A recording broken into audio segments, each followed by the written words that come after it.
One morning, a boy named Juo Young hurries to the bathroom mirror and grabs his left eye at the same time. He discovers a strange red symbol has appeared in his eye. He also sees some kind of information above his head, like his own name. But like most people, he ignores it and heads to school as if nothing weird happened, even though his eye starts looking like it belongs to Sasuke from Naruto. At school, Juo is just an ordinary guy with average looks and pretty bad grades. He's going to cram school because he failed an exam that everyone else passed. He's terrible at sports, but loves video games a lot. Since he can't fight back, he gets picked on and bullied after someone catches him liking a popular girl. While thinking about what happened, his eye starts acting strange again. He begins seeing information about everyone around him.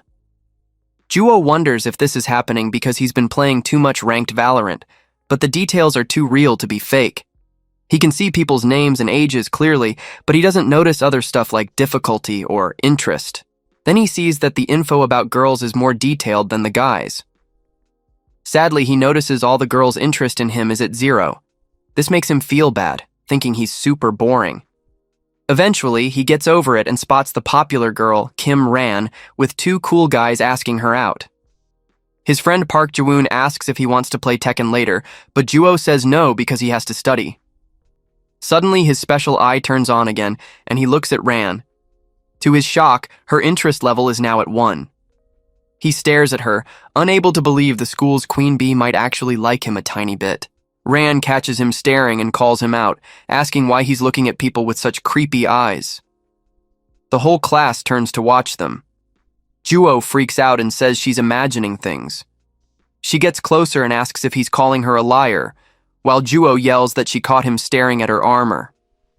Ran raises her hand, and Juo thinks he's done for as his life flashes before his eyes. But then, he looks up and sees Ran frozen, like time has stopped. It turns out his eye's power, called stopwatch, has kicked in, freezing time for 5 minutes. A pop-up appears, saying a tutorial quest has started. He has to make Ran scream really loud, and if he succeeds, her interest in him will jump by 20 points, plus something called target domination will also go up by 20. Totally confused, Juo starts to nervously smile. 5 minutes later, Ran is shaking on the ground, and everyone's stunned that the loser Juo has vanished. Ran feels strange, like something weird just happened to her super fast, and she keeps trembling, wondering why her body feels so off.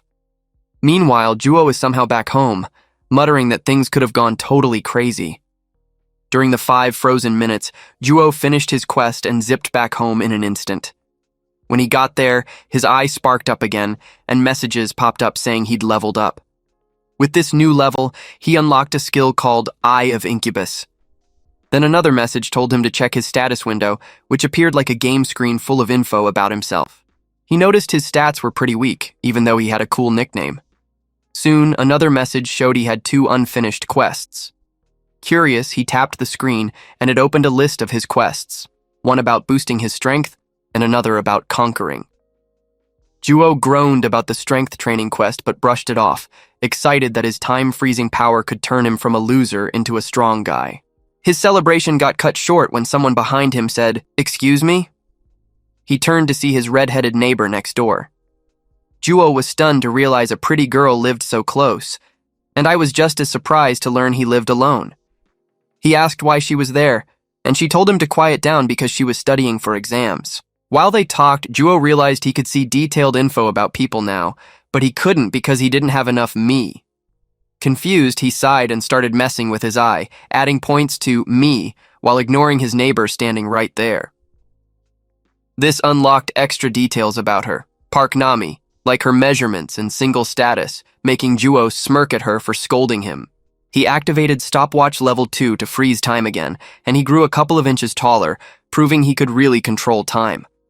He called out Nami's name and tried the same trick he pulled on Ran, but it backfired. He got zapped for messing with someone whose interest in him was 0. Juo dropped to his knees and Nami rushed to help, thinking he was sick. The next day at school, Juo was deep in thought about the day before when Ran broke in and told him to come with her to the bathroom. There, she asked what really happened yesterday, but Juo played it cool, acting like nothing went down. This made Ran yell, accusing him of making her underwear vanish. Since leveling up, Juo felt like a new guy and flipped it back on her, saying she was just trying to get his attention. He kept pushing and Ran started shaking, but she warned him they were still in the girls' bathroom and threatened to scream. Juo dared her to try, saying she couldn't.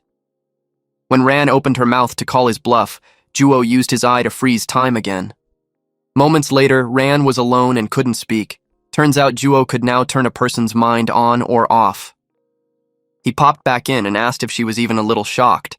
He bragged that even though her mind was awake, she couldn't talk or move, adding she should have been nicer to him.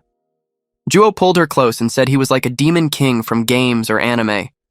What happened next is too wild to describe, so just picture it. Oh, and he started controlling her and learned what she really liked. After a few minutes, a countdown warned him his power would end in 10 seconds. Stuck in a bad spot, Juo couldn't escape, and when his ability ran out, he thought he was toast. He panicked as Ran started waking up, but then her interest in him shot up to 40. Thinking fast, Juo tried to spook her by asking if she liked pineapple juice. She got shy, but he said there was no reason to feel weird about it. He claimed her drinking pineapple juice made a magical contract, saying his pineapple had strong magic and curses, so now she belonged to him. Juo warned that if she didn't obey, she'd be in big trouble, and she actually bought it all, even the part about Santa being real. To his shock, Ran started crying and clung to him. To calm her down, he said that even though he's a mighty demon king, she wasn't cursed right away. He told her she's his type, pretty and fit, so she's perfect for a demon king like him. Juo added that if she listened to him, she'd get riches, fame, and anything she wanted. Just then, the bathroom door creaked open, so he grabbed her arm and they hid in a stall. Seizing the moment, he called it sussy time and asked her to show off her skills. Somehow, they ended up on a pretend bike ride in the stall, but the buzzing electric motor was tough to keep quiet from everyone else in the room. Unfortunately, they overfilled the bike by mistake, and the story picks up with Juo sticking close to Ran. The Demon King makes sure she's got enough protein. Meanwhile, he levels up and gets stronger, and Ran's interest in him hits the max. Juo gains a new skill faster than you can say Dio, and they teleport back home. Ran heads to the shower and starts talking to herself, thinking a loser like Juo couldn't really be a Demon King. She says there's no way that's real, even though he can stop time. She grumbles that this shouldn't happen to the most popular girl in school. As she rants, she admits she's starting to like him, which makes her shiver at the thought. Suddenly, she falls to the floor, totally confused about what's going on. She feels a surge of energy and thinks Juo's punishing her. Meanwhile, Juo's thrilled with how the day went and keeps shouting that he's a real Demon King now. But a problem pops up, and he gets sidetracked figuring out how to use his leftover stat points. He's leveled up twice since getting his powers, boosting his strength, agility, stamina, and me, with 6 points still left.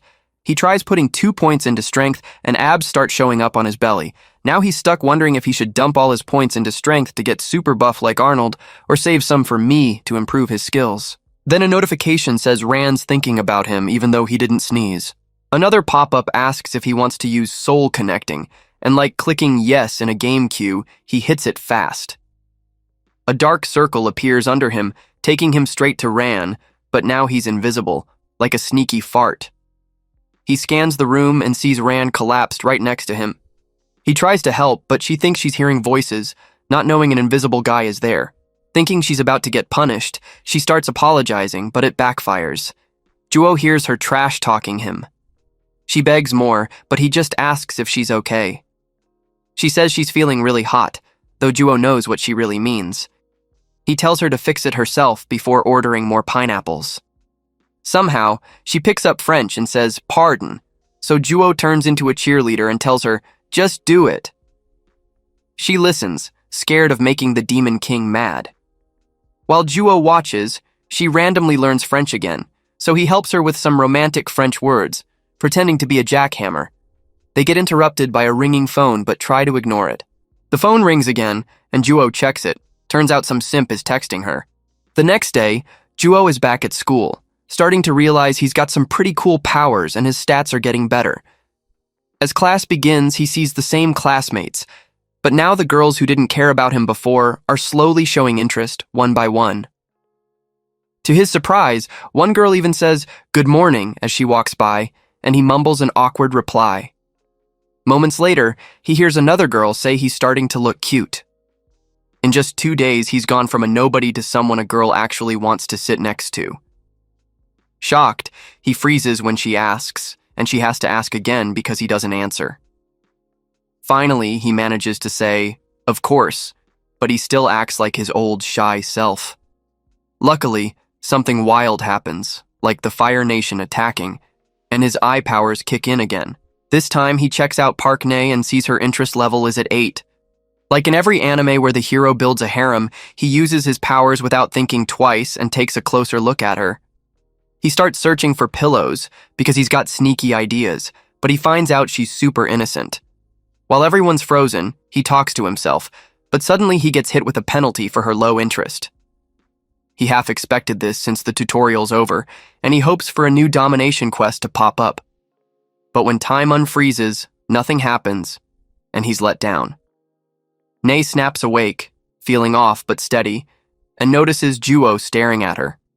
With his smooth charm, he just says, "Hi," and she starts swooning over our ultra-confident guy. Her interest jumps from 8 to 9 just because he looked at her. Juo starts plotting in his head, knowing he's still got Ran under his thumb. Speaking of Ran, she's been acting like she's craving pineapple juice lately, so Juo decides to make her jealous. It works. When a popular guy talks to her, she ignores him, too busy fuming. She stands up, still brushing the guy off, and kicks Ne's chair, telling her to switch seats. She yells it again, shocking the popular crowd, who start whispering that Ran might actually like Juo. Hearing this, our simp king starts scheming and warns his friends to back off. Not done yet, he heads toward the demon king, himself. Ran finally sits next to an annoyed Juo who scolds her for messing up his harem plans. She feels bad, but he teases her, saying she's jealous, lightening the mood.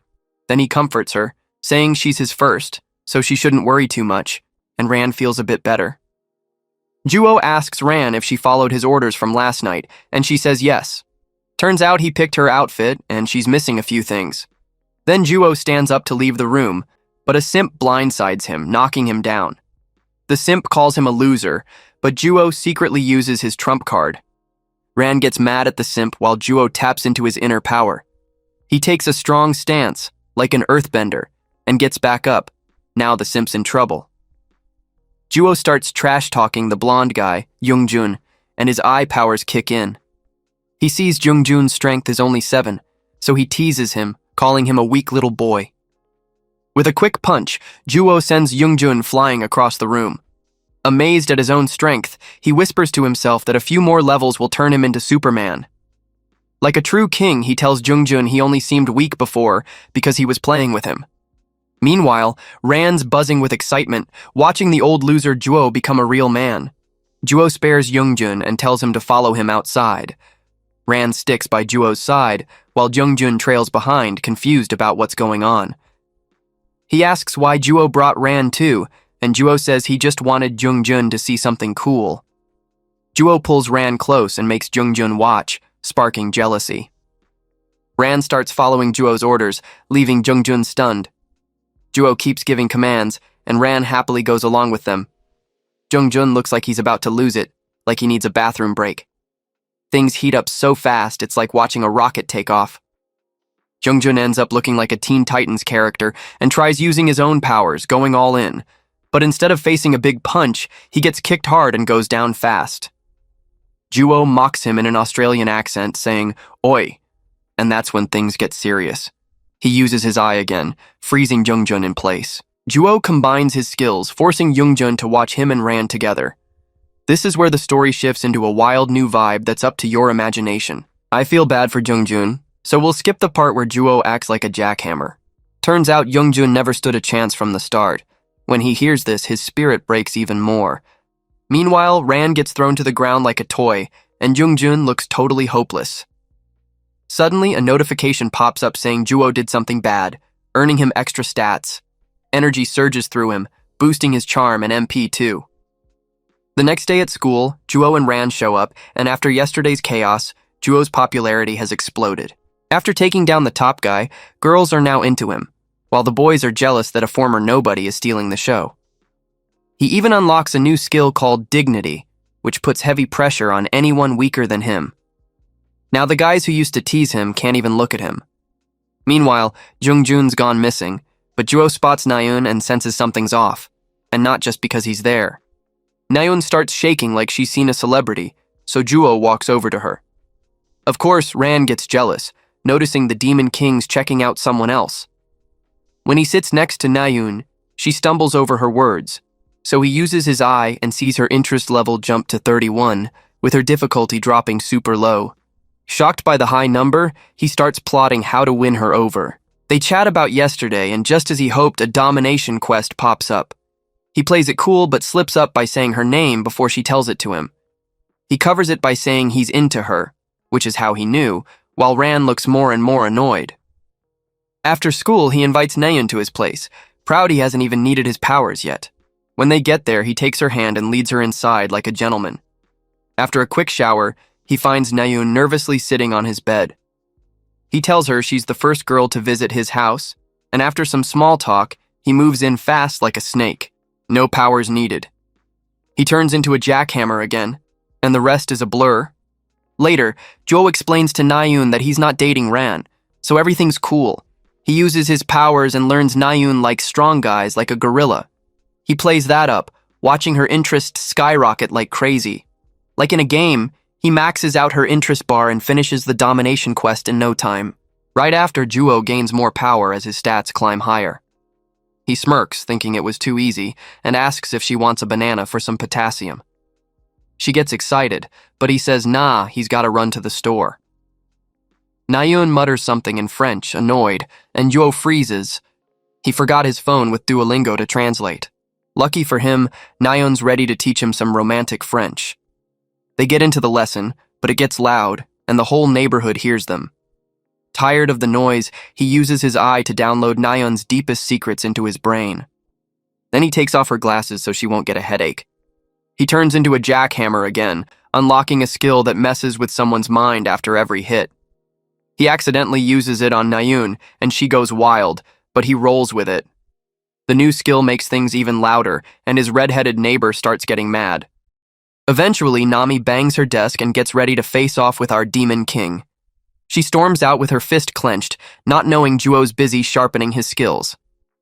Meanwhile, Juo finishes linking minds with Naun, who's super happy with his new, crazy strong ability. It's so powerful that Naun feels as free as I do when I finally hit the bathroom. Juo locks it in by handing Naun his phone to add her number, which she does without hesitation. Now she's officially in his harem and even calls him her boyfriend. They hear a noise outside, and Juo's curiosity pulls him to check it out.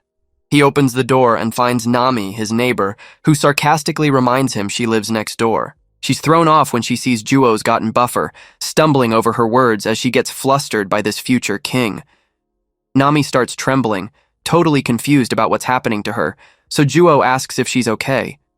Her body moves like she's not in control, and she can't believe the weak Juo she knew is now ripped like torn jeans. Deep down, she starts thinking he might have been her type all along. With her acting strange, Juo uses his eye to check her out closer. He sees Nami's interest has shot up from 0 to 11 in just one day. He jumps at the chance and starts chatting with her.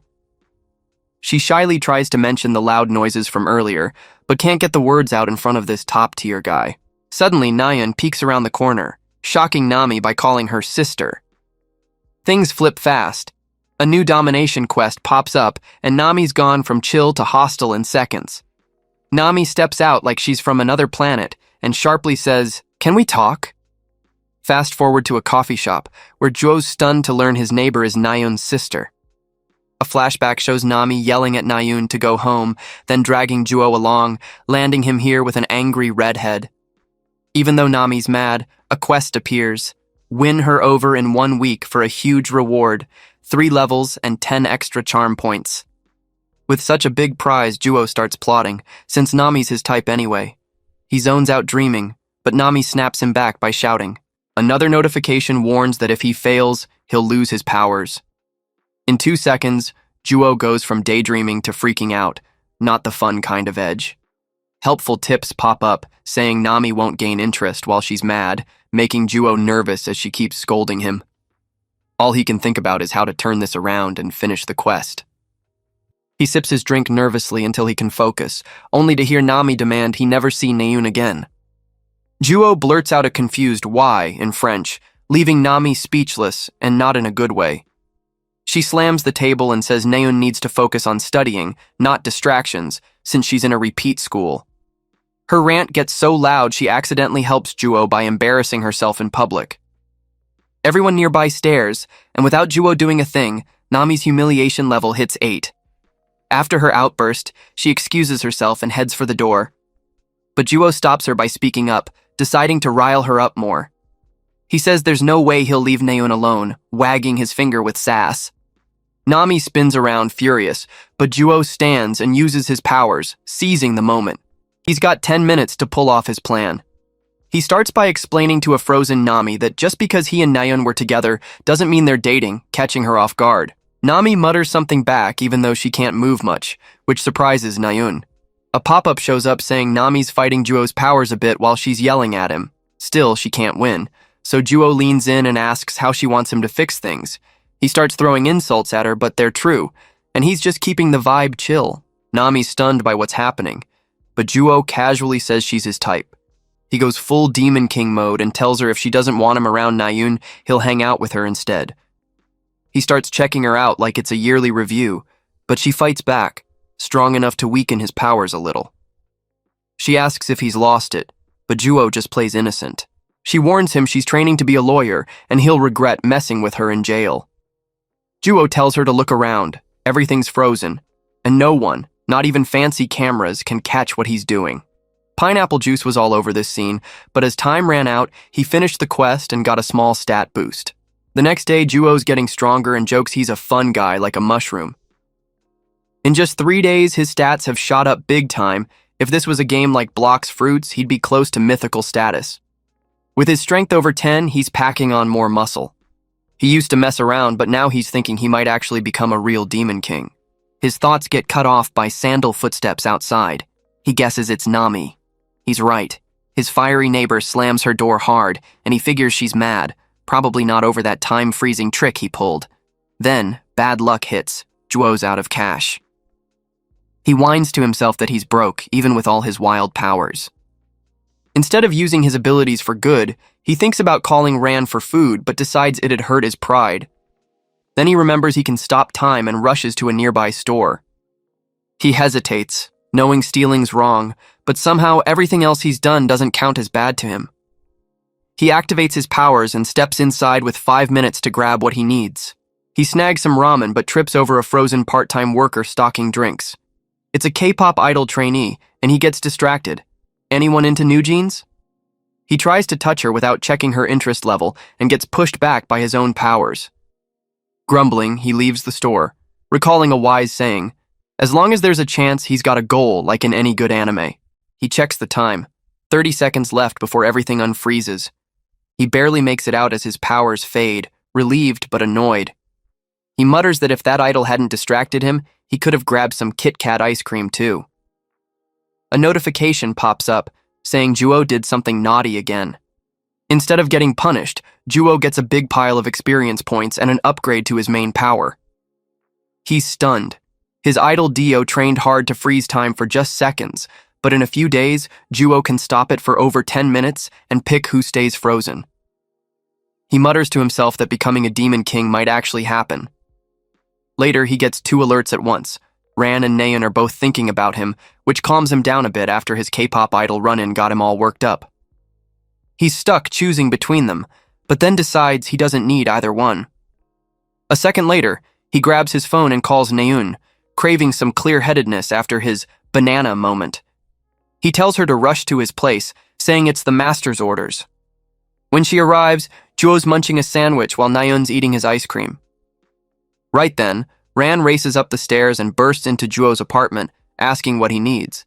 She walks into a messy scene, too wild for the editor to keep, and freezes in shock.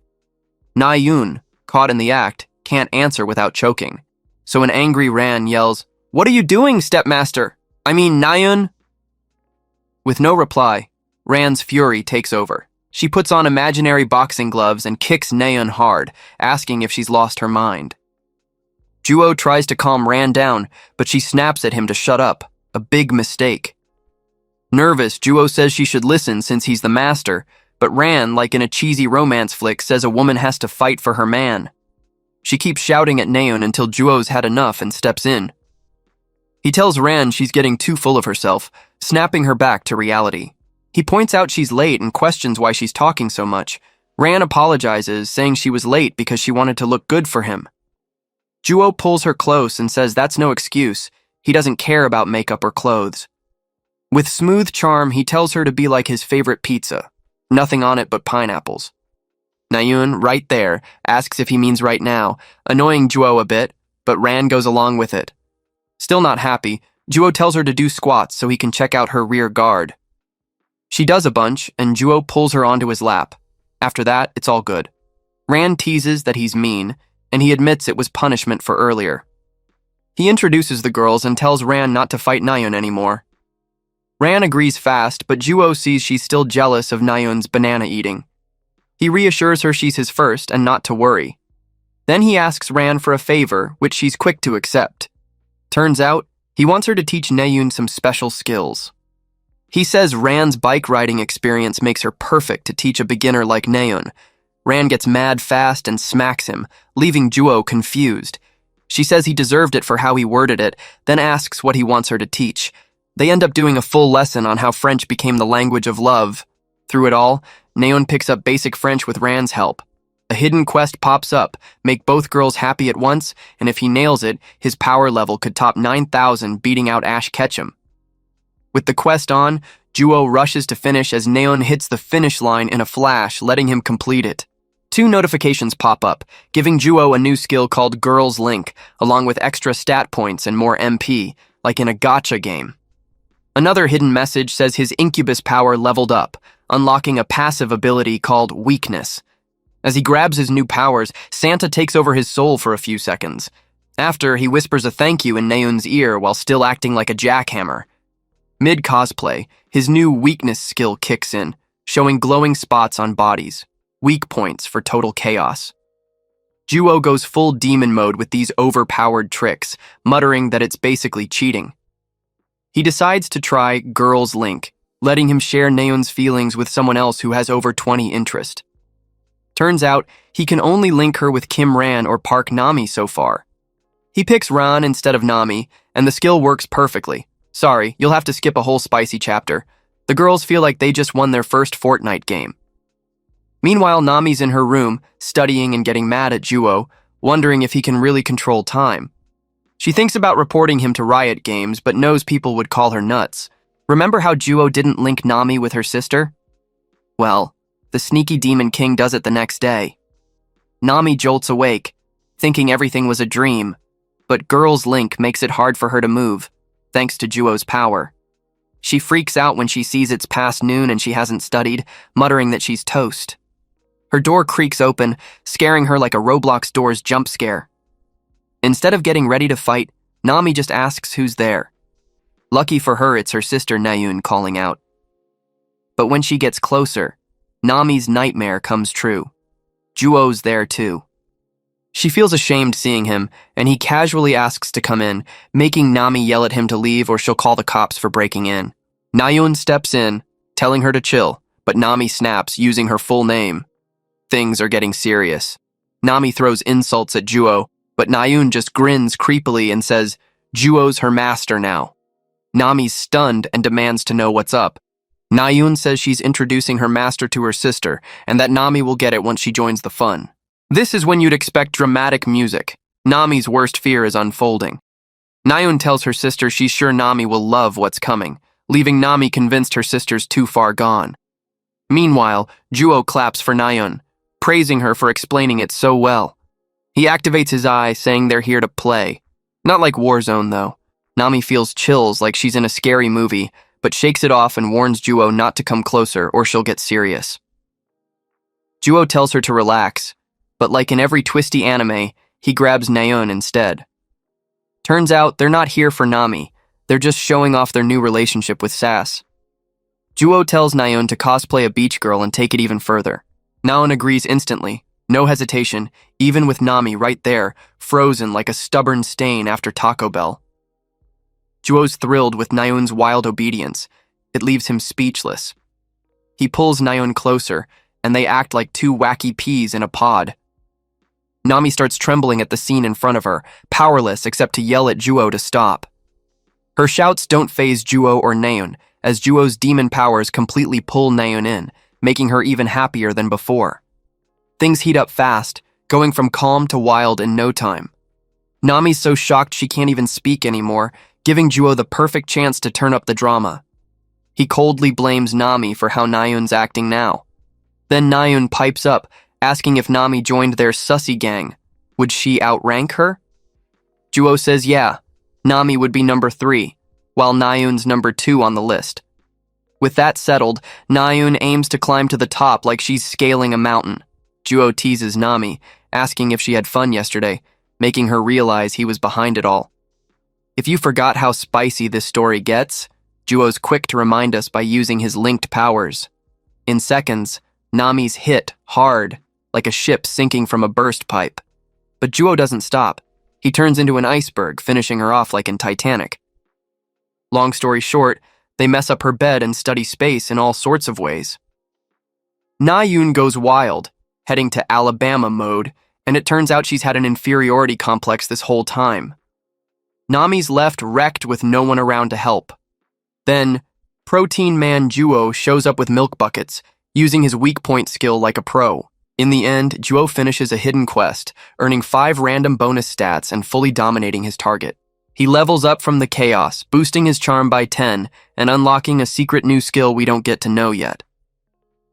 The next morning, Juo wakes up saying he slept great after chugging milk, but he admits that even with more strength, he's still dodging leg day. A notification congratulates him for hitting level 10, and another says his title's changing as a reward. Confused by what the system means, he checks his info page, but his title looks the same. Still scratching his head, he shrugs it off and focuses on being level 11. He dumps some bonus points into strength, aiming for level 20 to fix his skinny legs. When he does, a new alert says he's got superhuman strength and telekinesis for hitting 20. Juo's thrown off. How'd he get telekinesis from strength instead of MP? Pumped with power, he shows off his beefier calves and quads, ready to test his new tricks. He stands up, hears a loud crunch, louder than me munching Doritos, and looks down to see he accidentally smashed the floor with his new strength. A pop-up tells Juo he's triggered a skill, and the system reveals all his physical stats have passed level 10, beyond human limits. This freaks Juo out. He just stood up and wrecked the floor, and now he's worried about fixing it before the landlord sees. Another annoying pop-up says he won't control his strength until his stats adjust to everyday life. Juo mumbles that he's living his manga dream of being super strong, but it's the kind you'd watch on YouTube to hide from your family. He unlocks a new skill, Devil Effect, and earns the title Official Heir, which sounds sneaky, so he checks its description. It says the skill makes him cooler and braver, so he decides to test it. He tiptoes to a mirror to avoid smashing more floor, activates it, and his hair turns pink with a colorful glow around him. Thrilled with his Goku-like look, he wants to show off, but then switches it off thinking the girls already find him cool since he's a charm master. A sudden rush downstairs creates a new issue he needs to fix fast. He rushes out, bangs on a door like he's desperate for the bathroom, and Nami opens it, yelling at him to leave or show her pormagum. Confused by her attitude, he thought he'd won her over. He checks his domination log and sees she's fully dominated. He bangs again, threatening to break the door, and it works. Nami asks why he's there so early. Juo says he's there to fuse their pods romantically, but Nami snaps back, not impressed. Puzzled why she's not like the other girls, he uses his eye and sees her interest is low and difficulty high, since they were enemies before. Scratching his head for a fix, he activates his new skill, turning into a Goku wannabe. Nami's spooked by his otherworldly vibe, and he orders her to crawl to him. And it actually works. Just like that, Juo proves cosplaying Goku can win over anyone. It works. She floats up, her clothes somehow vanishing like they're invisible. Juo turns into a jackhammer again, this time mid-air for a few seconds. Nami ends up blissed out on the bed, but Juo says they've still got the big finish. Afterward, he tells her to always open the door when he knocks, and she agrees. Then he asks if she's got cash, startling her with the sudden topic shift. He says he's hungry and wants her to take him out to eat. Lucky for him, Nami's loaded, so he ditches her without bringing her along. Her soul's crushed. She wanted Korean fried chicken too. Fast forward to a coffee shop, where Juwo's celebrating with cash from his shopping spree. Juwo swings by the grocery store where he saw the K-pop trainee, thinking it's time to boost her interest. He opens the door fast, but instead of her, he's greeted by a guy who looks like he'd sing Gangnam Style for a living. With no trainee in sight, Juwo bails and pretends it never happened. He's mad at himself. Turns out the guy was such a good salesman that Juwo ended up buying stuff he didn't want. Super let down, his big excitement fizzles out, and he gets distracted walking home. While zoned out, he bumps into a huge, tough-looking dude who could squash him. Juwo starts to apologize, then remembers his powers, but before he can use them, the guy says, "Sorry first." Turns out his dignity skill kicked in, so Juwo doesn't get to test his newer tricks. Disappointed again, he turns off dignity and heads home. On the way, he hears a ruckus from an alley and checks it out. He finds a boy crying and bowing to some people. It's a shakedown, and the kid's getting bullied. It hits Juwo hard, reminding him of his old, powerless self before he became the Demon King. He steps in to help and gets mocked by two girls while a guy tells him to scram. Juwo doesn't waste time. He starts throwing fast, hard punches. With crazy strength, he sends one thug crashing into a wall. Seeing this, one of the girls starts rethinking her choices. Juwo's outnumbered but not outdone, so he keeps going, fists ready, asking if they're not scared after he just launched their buddy like a cartoon. The main bully finally turns from the kid to Juwo, asking who he is. Juwo switches his face to look like Rock Lee and says they're messing with his little brother. The bully's face drops like he just remembered a surprise test. He knows he's in deep now, regretting his moves. Juwo swaps his calm look for big, strong hands and slams the guy into the ground like it's quicksand. His eye shows the guy's name is Go Hyok, level 4 with weak stats. Juwo's annoyed to see this high schooler's already popped a cherry when he didn't until way later. Juwo trashes him with insults, then smashes his face into the ground. The guy's still awake, so Juwo tells him to stand or he doesn't care about living. Go Hyok starts begging, and Juwo turns to the others, telling them to beat it. He warns that if they mess with his brother again, they'll face the Demon King's wrath. His words fly right past them. They're too shocked to listen. Juwo gets ready to wreck the rest since they won't budge or talk. Lucky for them, one guy snaps out of it but can only mumble, "It wasn't us." Juwo's eyebrows shoot up as the boys take off running before he can pound them. Suddenly, a phone blaring at full volume starts recording, and one of the girls threatens Juwo, saying she's got him on video fighting high schoolers. She nervously asks if he wants to wreck his life since he's already graduated. It doesn't bother our cool guy. He activates his signature skill, freezing the girls in place while they're still aware of what's coming. He waves his hand like a wizard, no wand needed, wishing someone would call him magical. With a whistle, he makes her phone explode in a flash.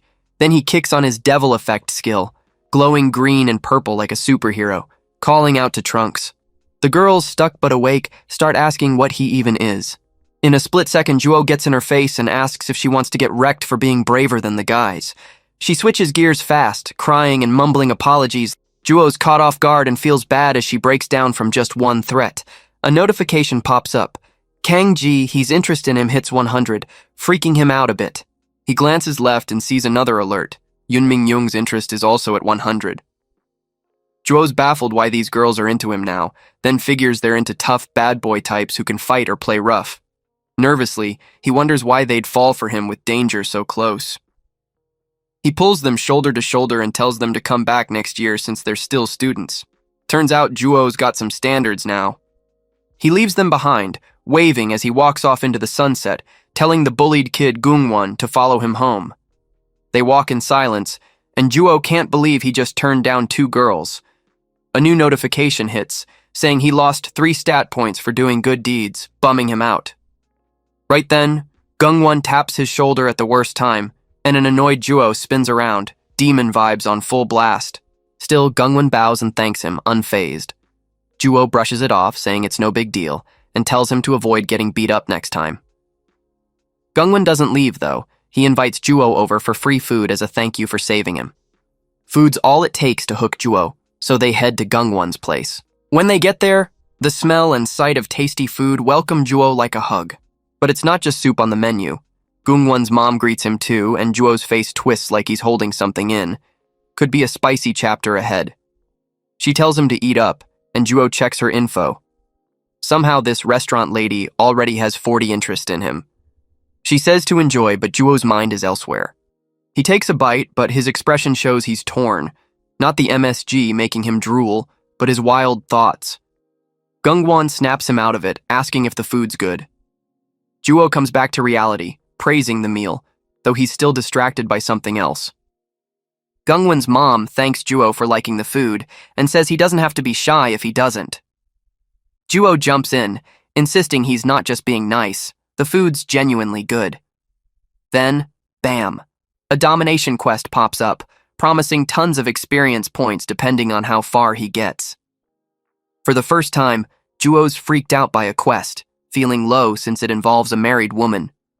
A follow-up notification warns that failing means losing 5 levels and his whole dominated list, making Juo jump up in shock. Gungwon asks if he's okay, worried by his reaction, but Juo brushes it off, saying he got a surprise text. Gungwon's not buying it. He points out Juo doesn't even have his phone. He leans in, asking again if Juo's all right, starting to suspect something's up. Gungwon flat out asks if Juo's a superhuman, confusing his mom, who wonders what they're talking about. Juo tries to laugh it off, but Gungwon's piecing it together. Juo never got his name, and he fought off those bullies like a champ. Lucky for Juo, Gungwon's mom cuts in, joking that her son's been playing too many games like Roblox Fruits. Gungwon insists it's real, saying he saw it himself, while Juo sits nervously watching it all go down. Mom tries to save Gungwon from looking silly, calling him a troll. Gungwon begs Juo to back him up, but Juo just plays along. Finally, Juo cracks and asks why Gungwon cares so much if he's superhuman. Gungwon says fate brought Juo here to teach him powers, frustrating Juo even more. Juo asks what Gungwon would even do with powers, but Mom interrupts, telling him to drop the nonsense. Gungwon apologizes for sounding dumb and slinks off, bummed out. Now it's just Juo and Gungwon's mom, who admits she knows Gungwon's been bullied for ages. She says he's a good kid, just too into games and anime, and she's tried to change him but never could. Juo seizes the moment, promising he'll help Gungwon turn things around, and she thanks him happily. Then Juo asks for a favor back. Can he fill her fridge with his milk just once? Mom's thrown off by the weird request, but gives him a second shot, brushing it off. Juo doubles down, saying he's the protein man and wants to explode her, begging for a quiet spot to talk. They move to another part of the restaurant, and I spot a drink for you sign, realizing we're deep in spicy territory. Juo knows thinking with his banana has landed him in another sketchy moment. He corners Mom, who stammers facing the young demon king. In this big showdown, he admits he's a weird guy, but it comes out wrong and scares her off. Stuck, Juo tries to fix his bad move, thinking with his head instead of his pineapple. He blurts out that he's superhuman, and Mom replies in French, surprising him. Juo flips on devil effect, glowing dark and powerful, making her waver. He's not done. Showing off telekinesis seals the deal, and she drops to her knees, convinced it's no joke. Juo dials up his charm, turning off the effect and saying he's really superhuman. Mom's jaw drops, realizing Gungwon wasn't making it up after all. Juo's plan works, so he kneels in front of Gungwon's mom and says he usually hides his powers, but today was special. He had to save Gungwon. He smoothly adds that using his powers too much causes a problem under his clothes. She doesn't get it, so he makes up a story. He'll die if he doesn't fill someone with milk in time as the protein man. Seeing her shocked face, he doubles down like he's pitching a deal from KFC. He claims he overused his powers saving Gungwon and is in deep trouble now. Gungwon's mom, being nice, thinks he's in real danger. To seal the deal, Juo begs harder than I do for that last kill in a game. She starts seriously considering his side, since he did save her son, but then snaps out of it and apologizes without explaining why. Finally, she says she's married, old, and there's a big age gap. Juo starts fake crying, pretending it's all about her twin pyramids that caught his eye. Then she flips the script, eyeing him like I do chocolate, and suggests helping with her hands, like shaping dough. Juo shuts that down like a Roblox tycoon pro, saying it's not enough for a superhuman like him. He raises the stakes, asking her to use her face hole instead, claiming it'll save him today. She trembles at the wild idea. Juo vanishes for a sec, waiting for her answer, but she spots his armor on the floor. He's just moving super fast. A voice says he's ready, and as she turns, the editor bolts to the bathroom. This is peak spicy anime territory. We're stunned. Juo saved a kid and ended up as his milkman stepdad. That night, Gungwon's mom tries to sleep but can't, replaying the day. She tells herself at least it was thick and sticky, like my sick day snot. Her thoughts spiral to what could have been, and she flops over in a weird spot, alone. Next morning, Juo wakes up thinking how close he was to nailing his goal with Super Lady. He checks her stats, bummed that her domination level barely budged. Like in a game, he feels driven to finish it. Juo heads back to school after a while. There, Ran's jealous since he hasn't called her lately. She bumps into Naun and grills her, asking if they've been busy without her. Naun says she hasn't heard from Master either. They figure Juo's tied up with Nami instead. Nami, fueled by the idea of solo-leveling Juo, starts tapping into her own dark vibe, just as Juo rolls up with a serious look, his presence alone shifting the mood. The girls catch Juo's vibe fast, but when they try to say hi to the former loser-turned-cool guy, he brushes them off, saying he's busy today. Turns out he's fibbing right to Jungjun, who actually showed up at school. Juo zooms over to him, and with Jungjun still shaken from their last beatdown, Juo lands one kick, dropping him again. Jungjun shakes, apologizes fast, and swears he's done liking Ran. Surprisingly, Juo doesn't crush him, and just asks if he's the old leader of Bukyun High. Jungjun nods, scared, and Juo warns him to keep his crew in line or face the Demon King's full fury. With that, Juo strolls off, cheerfully telling Jungjun to make sure no one bugs Gungwon again. As he tries to leave school, Naun and Ran catch up, asking why he's dipping out so early. Juo spins around and says eating pizza and chicken every day gets old. He's craving rice and soup. Naun babbles, and both she and Ran miss his point completely. Back at the restaurant, Gungwon's mom is all mixed up thinking about Juo, and, speak of the devil, he shows up right on cue. She's shocked he's there on a school day and asks why, but Juo ignores her, asking if Gungwon's home yet. Like a flash, they vanish into a closet, where Juo gets a lesson from this seasoned pro. She's old like Gandalf. It gets so wild she can't breathe, just like our editor watching these scenes. Long story short, she's different from the other girls Juo's met, aging like fine wine. He rocks her world without even using powers, and she returns the favor, officially making the milkman part of the Titan family tree. They hear a knock. Gungwon's home and asks if his mom's resting in her room. She's caught off guard, but Juo pushes it further, seeing his chance. He goes all out, like an Elden Ring speedrunner dodging every hit, turning her soft voice into a beastly roar. Juo keeps hammering away while Gungwon bangs on the door harder, looking ready to go colossal Titan mode. Gungwon twists the knob, yelling for his mom, but she saves it, shouting she's just changing. That stops him. He's not nosy like some people, and he backs off. He heads downstairs, telling her to take her time and not worry about him. Sweet guy that he is, he yells he's off to open the restaurant for them. Juo keeps going full force, even though he's already broken through. He bumps her domination level to 40%, but a notification says her interest dropped 10 points because of his shady moves. Meanwhile, Gungwon's at work, thankful for his mom's hard work, clueless that a sneaky Demon King's taken a shine to her. After messing around with Gungwon's mom, she acts like nothing happened and asks how Gungwon's doing at school. Right then, Gungwon mentions Juo, and her body tenses up, like me when I drink regular milk instead of lactose-free. She makes a quick excuse about feeling sick and bolts to her room. Lying in bed, her mind races about the wild secret she's keeping from her son. Suddenly, spicy thoughts hit her, and just hearing the Demon King's name flips her switch. Meanwhile, Juo's playing mobile games but keeps losing, so he grumbles that games are for losers. He shifts his focus to yesterday's conquest with Gungwon's mom, but that backfires. His peaches and bananas perk up again. He tries to hold some standards, thinking it's too late to bother her, but then remembers his crazy powers. He jumps out of bed, thrilled, and activates soul connecting to link up with the hot Jumwon. A pop-up stops him cold, saying he can't connect right now, and he's furious. Digging into it, he finds out her domination level needs to be over 70 for it to work. Checking his list, he sees she's stuck at 69 and he sulks, realizing he's finally lost at something. Stubborn as ever, he considers messing with other girls for relief instead. But then, like a miracle, his list pops up. Her dominations hit 70 and the blue dot next to her name glows. With his own blue balls in play, Juo seizes the chance, uses his eye, and confirms he wants to teleport to her. In a flash, he's back at the restaurant, turning invisible like a superhero.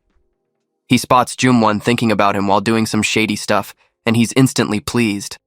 Like a ghost, he whispers to her, freaking her out since he's invisible. She blurts out that she doesn't like student Ouyang, but he fires back, threatening to never visit and fulfill her real wants. She begs the ghost for advice, so Juo orders her to do the same wild stuff Ran did way back in episode 1. Juo gets too hyped watching her play games alone and turns into a Pokemon Lickitung, then a full-on jackhammer going all out. He maxes out her domination level and finishes his first B-rank quest. Notifications flood in. He's earned a new skill. Monster King's Knight, stuck at level 1 for beating a ranked challenge. The next day at a coffee shop, Juo's curious about this new skill and checks its details. Turns out, Monster King's Knight lets him share some of his powers and stats with someone he picks, but only for a little while. When Ouyang figures out what his new skill really does, he feels totally let down. He doesn't know he could use it to make someone as strong as him. Instead, he just keeps sighing, wondering why the system didn't give him more skills or a level up. Suddenly, the door flies open, and Armin, who has Titan powers, walks in to meet him. Ouyang quickly tells Armin to sit down, and Armin agrees fast.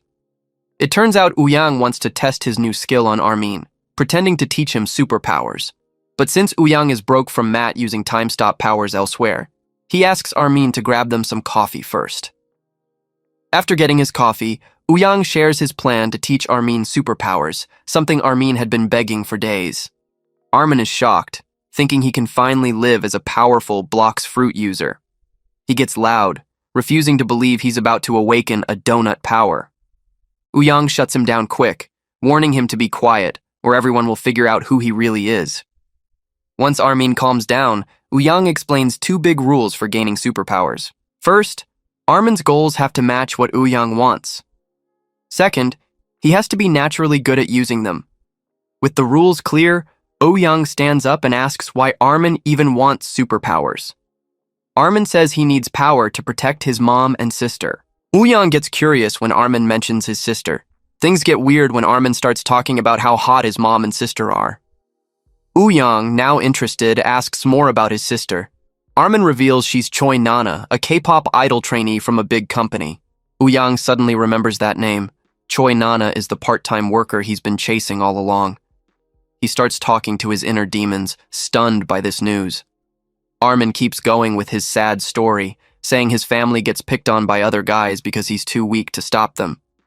Ouyang gets mad, especially when he hears someone messed with Nana, but Armin doesn't give a name.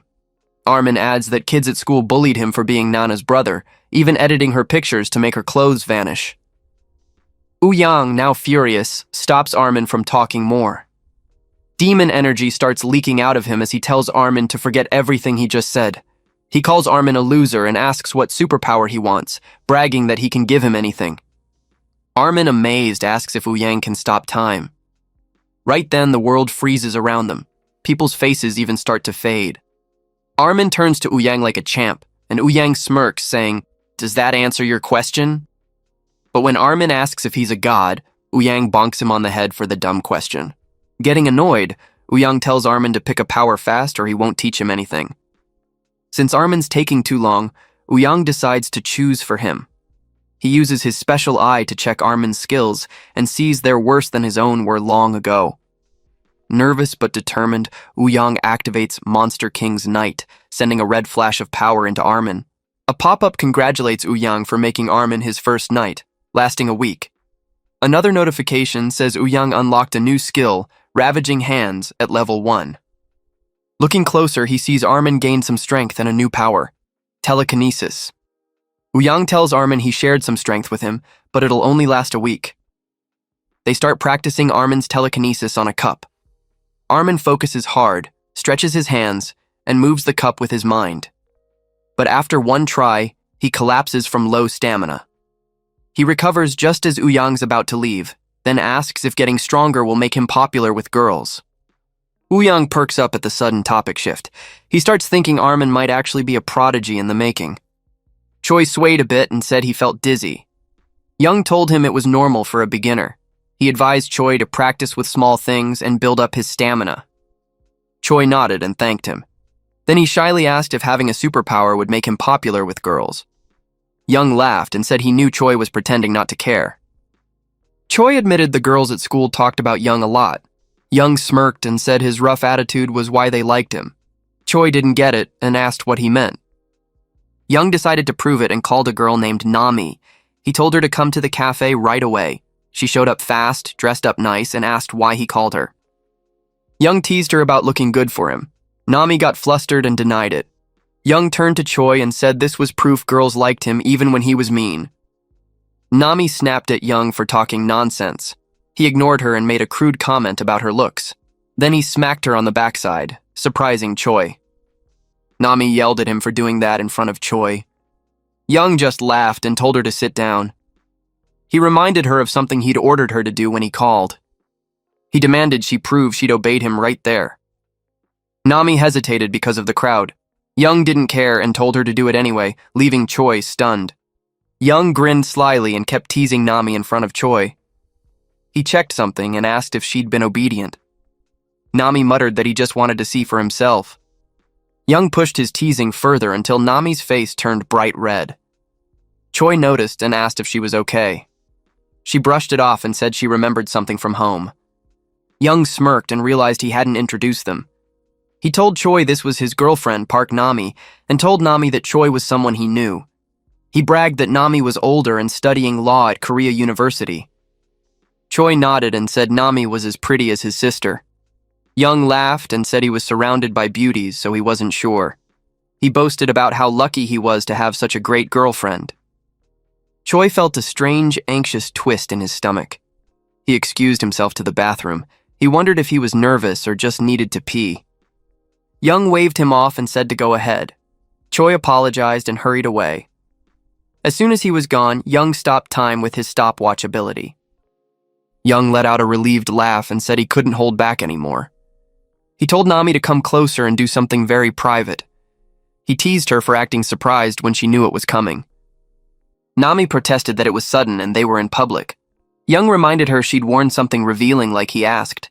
He called it a reward for listening to him. Nami grumbled that it wasn't a reward. She said he was just doing it for himself.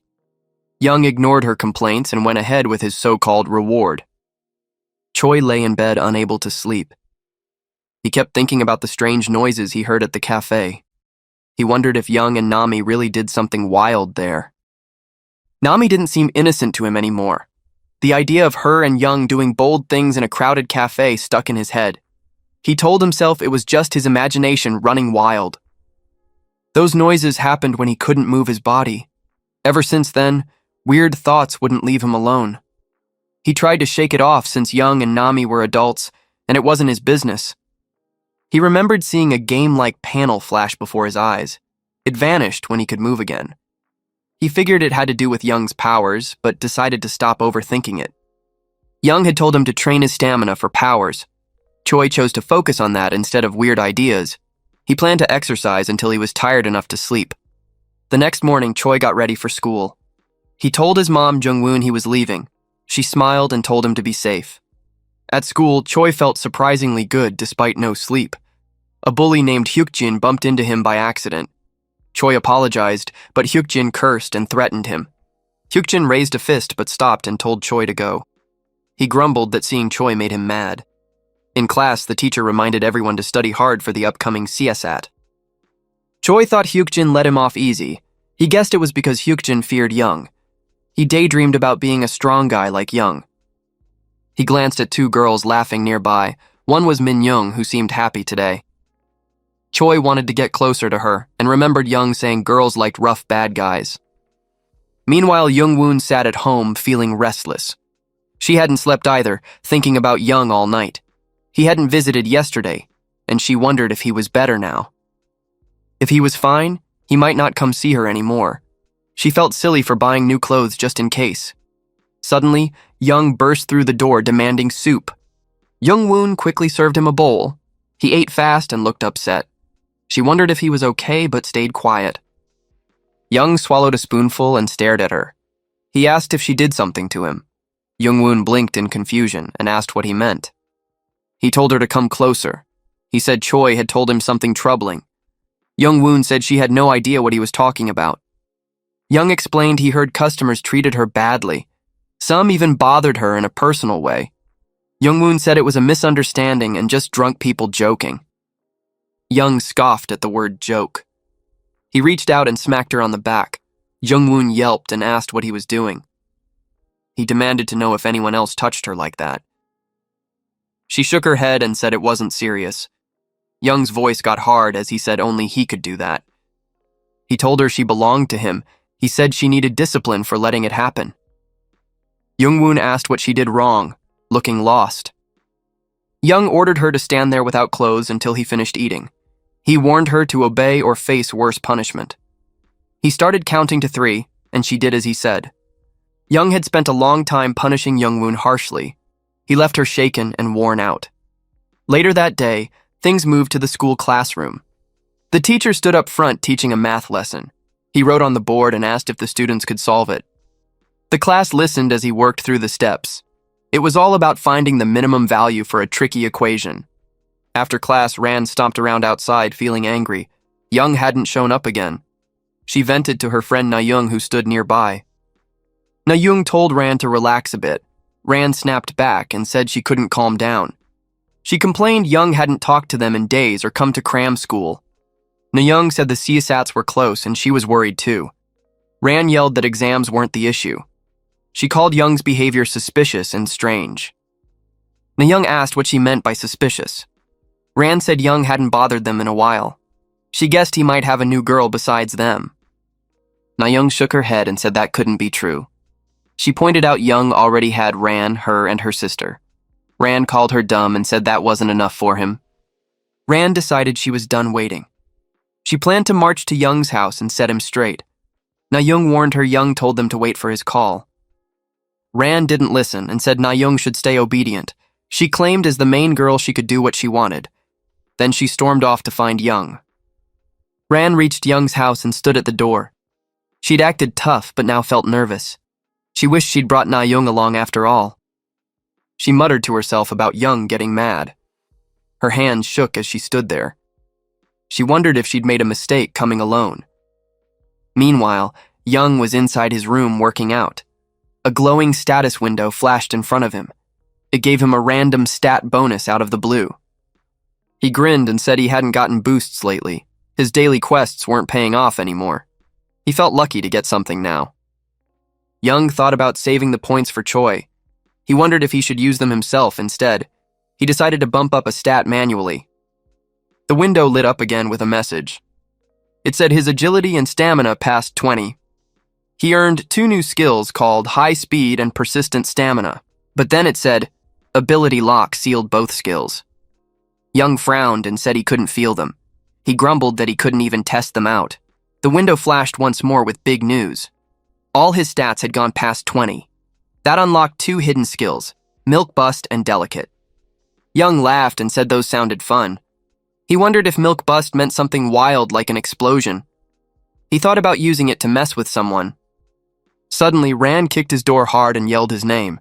She shouted that she knew he was inside. She demanded he open up quick before she got madder. Young swung the door open and stared at her. He asked what she wanted. He reminded her he'd told her to wait for his call. Ran hesitated and said she had something important. Young pressed her to spit it out. She fumbled and said it was really urgent but forgot what. Ran panicked inside and thought she was in trouble. Young sighed and told her not to waste his time. He said to leave if she had nothing to say.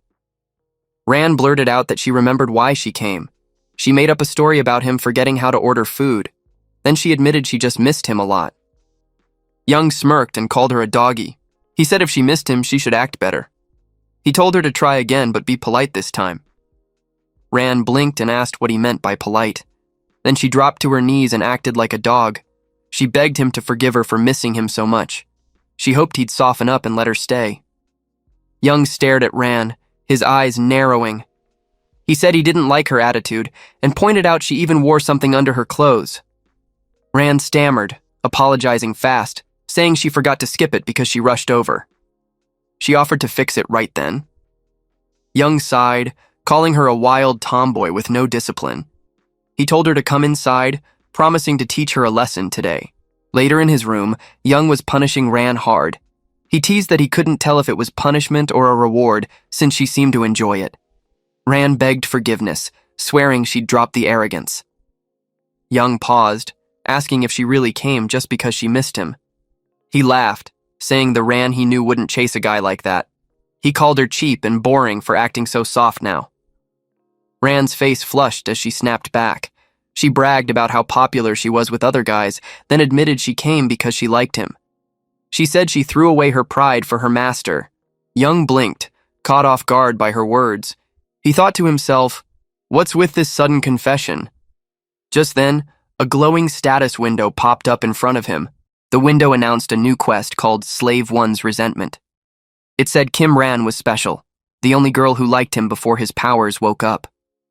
She loved him for real now, but was mad he didn't see it. The quest told him to satisfy her fully, both body and mind, to fix her resentment. It warned her sensitivity was way down because of the quest. Success meant awakening her as his top slave, failure meant losing stats and her loyalty. Young's mind raced, wondering why a quest hit him now. He thought he might have messed up and panicked about losing Ran. He remembered she barely cared about him at first, so her liking him now felt unreal. He turned to Ran, telling her to stop joking. He said she must be confused or mad because of his teasing.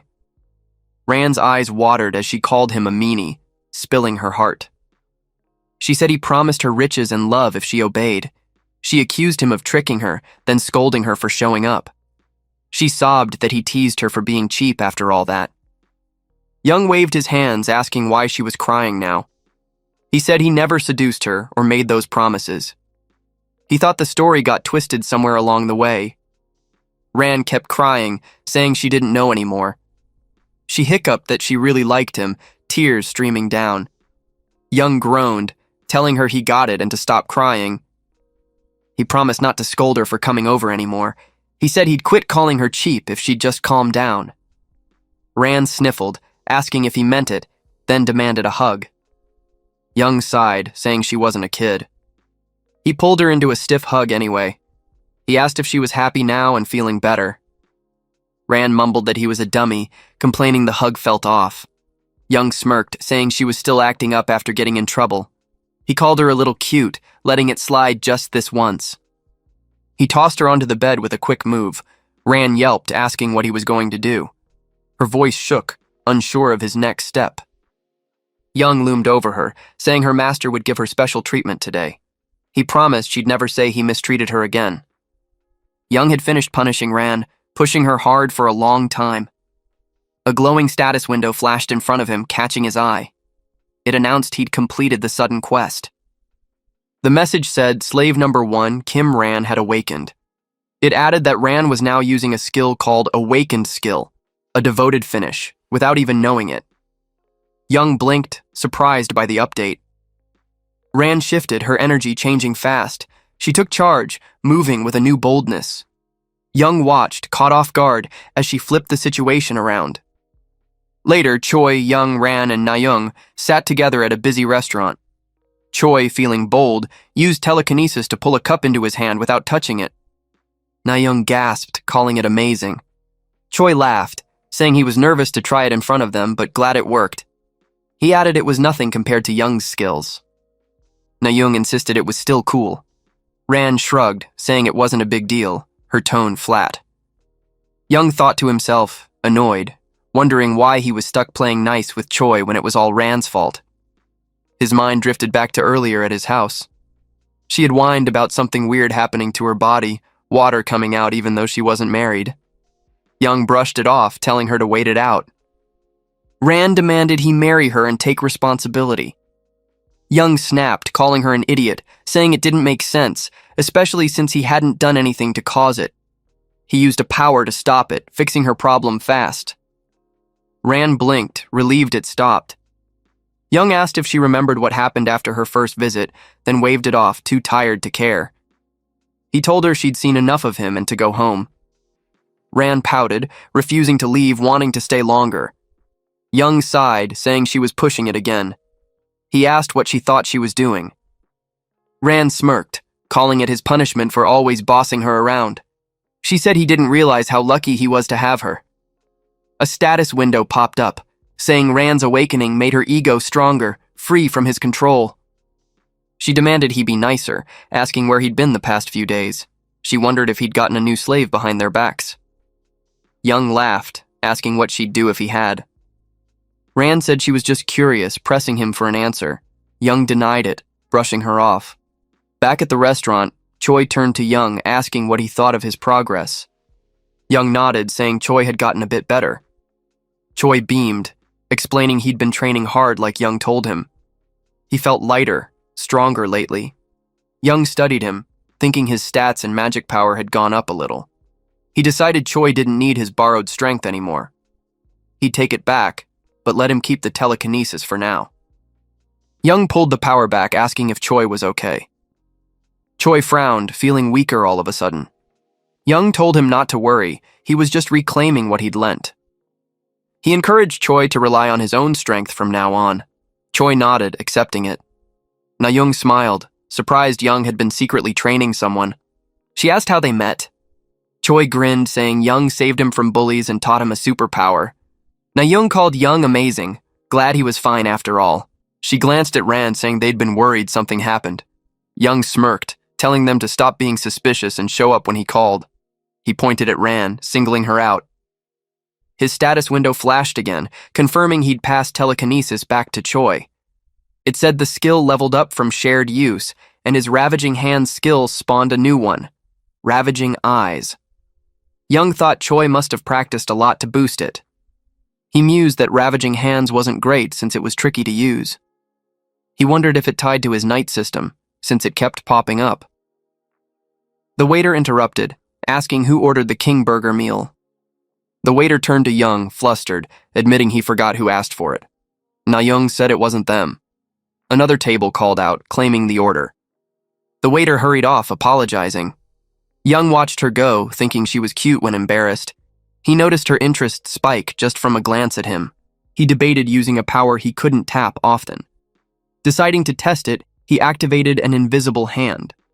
It started teasing the waiter, messing with her as she moved.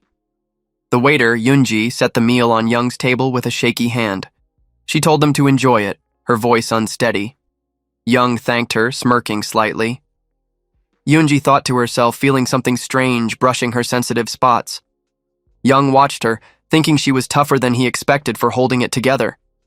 He decided to test his new skill, Ravaging Eyes, on her. He grinned inside, realizing the skill made her clothes look see-through to him alone. Her body looked good, and her flustered face was cute. He thought he'd push his new part-timer to see how long she'd last. Young activated another skill, Delicate Touch, layering it on. Yoonji stumbled, then collapsed to the floor, overwhelmed by sudden pleasure. She panicked internally, her body heating up in front of everyone. Young kept teasing her with his powers, enjoying it.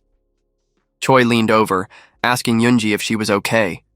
She forced a smile, telling him not to worry, though her mind screamed something had slipped inside her. She felt exposed, like she was being messed with in a bad way. Ran caught on, her eyes narrowing at Young. His status window flashed, saying Ran's unconscious skill, Deceptive Hunch, had kicked in. Young turned to Ran, asking what she was up to. Ran snapped, calling him a pervert and pointing out the crowd. She said he'd gone too far this time. Young played dumb, asking what he'd done to set her off. Ran said she didn't know exactly, but he was guilty of something. She reminded him he promised to talk to her before adding new slaves. Choi watched, confused, wondering why Ran was acting so weird. Ran glared at Yoonji, telling her to get up and clean the mess. She used her own skill, Queen's Vigor, making her voice sharp and commanding. Yoonji froze, scared by Ran's tone. She mumbled an apology, trembling. Ran barked at her to hurry up and leave, her patience gone. Choi whispered to Na-young that Ran was scary. Na-young nodded, admitting she felt nervous too. Young clicked his tongue, annoyed that his fun got cut short. He thought Ran was getting too bold, acting big just because she'd awakened. He wondered if awakening was even a good thing. She didn't seem to know she was using skills, and he had no clue where they came from. He pondered if awakening tied to personality, then gave up thinking about it. Teasing Yoonji had fired him up, especially after locking eyes with her. He started wondering if Na-young might awaken too. Young turned to Na-young, telling her to come with him. He said to stop chatting nonsense and follow him quick. They headed to the washroom, where he planned to teach her something new. Meanwhile, Yoonji stumbled into a bathroom, her hands trembling. She thought to herself, her body still feeling off and strange. It was a sensation she'd never had before, like she needed to go to the washroom but couldn't. Her skin burned hot, and she didn't understand why. She wondered what this overwhelming feeling was, panicking inside. If it had gotten worse earlier, she might have embarrassed herself in front of everyone. She questioned why it hit her so suddenly. Thinking about Young's face made her body react again, out of control. She paused, wondering if this was what her friends called love. Her heart raced as she shook her head, denying it. Then she heard a voice, sharp and familiar. It was Young's voice. She froze, realizing she might have walked into the men's bathroom by mistake.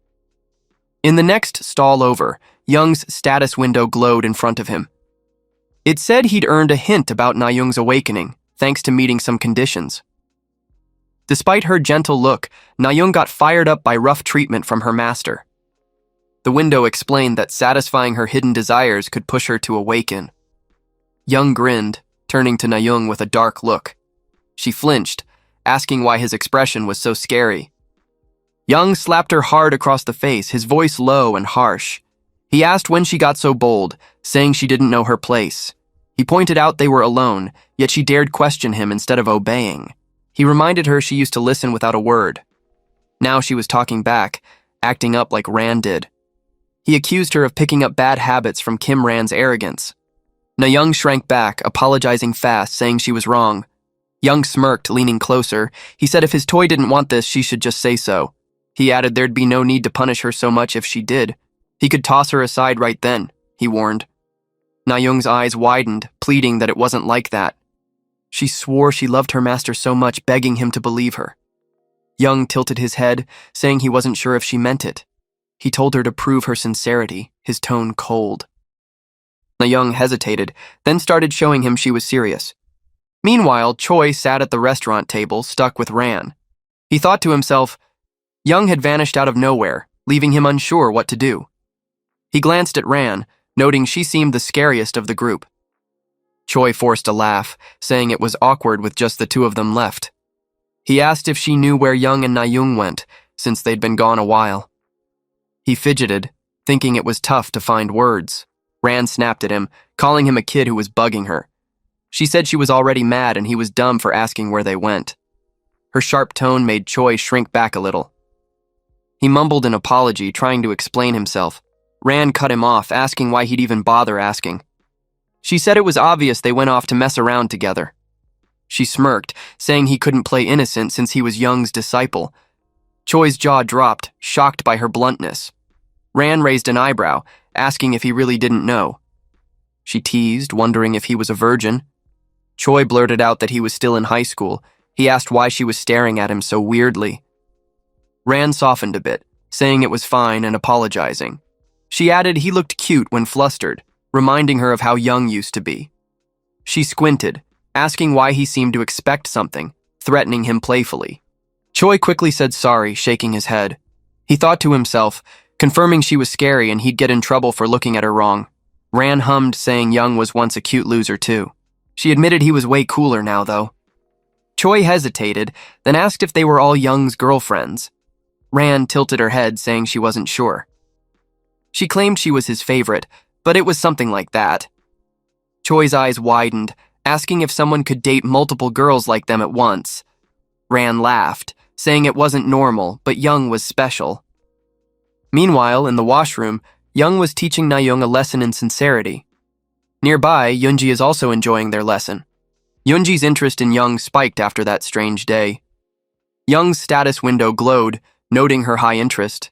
It logged her as a candidate for his next slave, quietly updating his list. Later at the restaurant, Yoonji sat off to the side, lost in thought. Her mind wandered, replaying everything. The manager stormed over, snapping at her for daydreaming during work. Yoonji apologized quickly, promising to focus. The manager asked what was on her mind, guessing it was a boyfriend. She shook her head, saying she didn't have one. He smirked, then smacked her backside lightly. He told her to wash her face and rest if she couldn't stop spacing out. He'd handle the counter, he added, shooting her off. She thanked him, heading to the washroom. A co-worker piped up, warning the manager he'd get in trouble messing with Yoonji like that. The manager turned, asking what he meant. The worker said she was nice and they'd lose her like other part-timers. The manager laughed it off, saying it was just a little slap. He told the worker to stop staring at Yoonji and get back to work. The worker stammered, saying that wasn't it. The manager teased, asking if he liked her. The worker denied it, flustered by the accusation. The manager shrugged, saying they'd both pretend it didn't happen.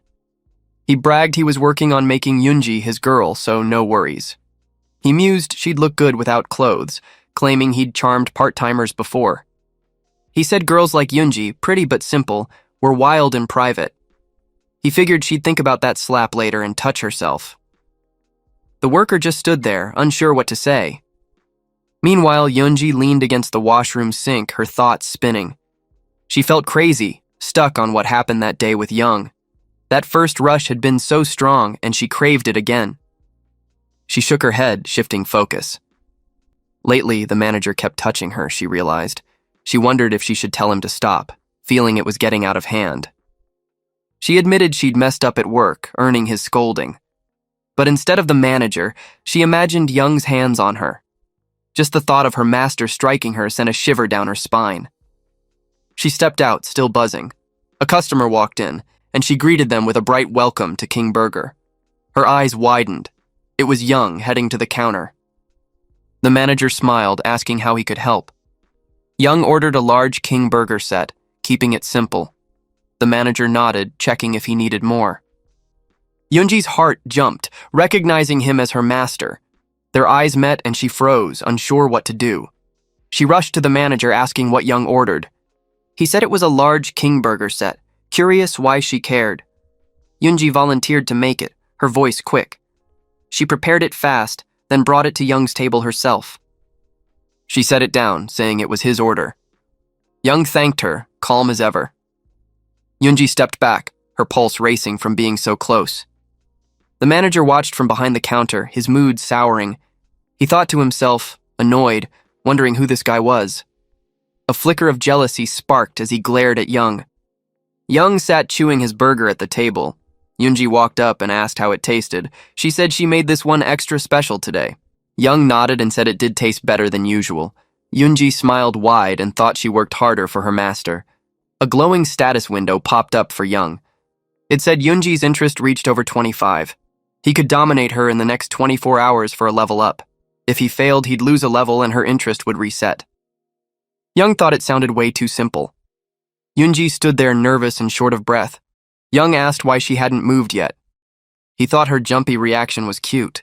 He asked if she had more to say. Yoonji stumbled over her words with nothing clear to add.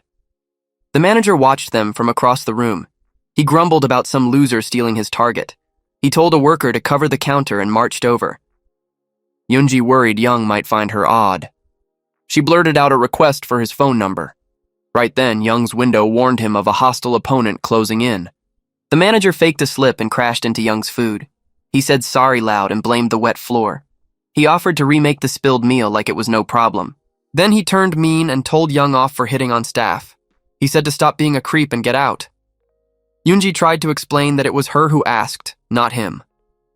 The manager told her to shut it. Yoonji thought he still got it wrong. He said he'd fix it and sent her to the counter. Young's window said he'd been shamed by this guy. His dignity dropped a level and charm took a permanent hit. Yoonji was scared of the mess. Young got mad thinking this jerk ruined his vibe. He was having fun playing it smoothly. Now this ugly guy butted in and crossed a line. The manager grabbed Young's collar and yelled.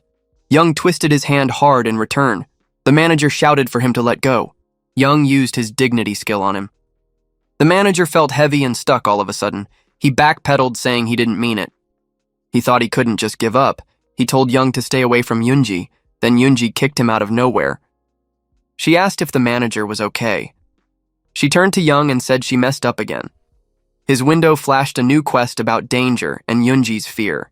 It said failing here would tank the domination quest. Young sighed, thinking it was all a hassle. He decided they had to run for it. They bolted outside and hid between two buildings. Young spun on Yoonji, asking why she'd kick someone like that. He mocked her taekwondo move. Yoonji said sorry and that it just happened. She didn't know what to call him. She fumbled, not sure how to address him. Young remembered they were on a quest. He saw her trembling and wondered what to do.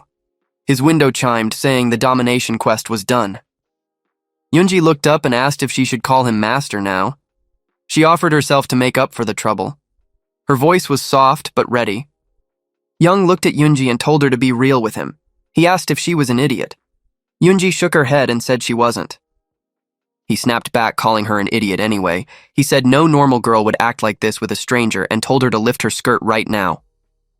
Yoonji mumbled an apology, looking nervous. Young thought to himself this was new and it threw him off. He felt flustered and mad at the same time. Yoonji squeaked, saying it wasn't meant to go like this. She admitted it felt that way, though. Young thought she was jumping ahead to stuff he planned to order slowly.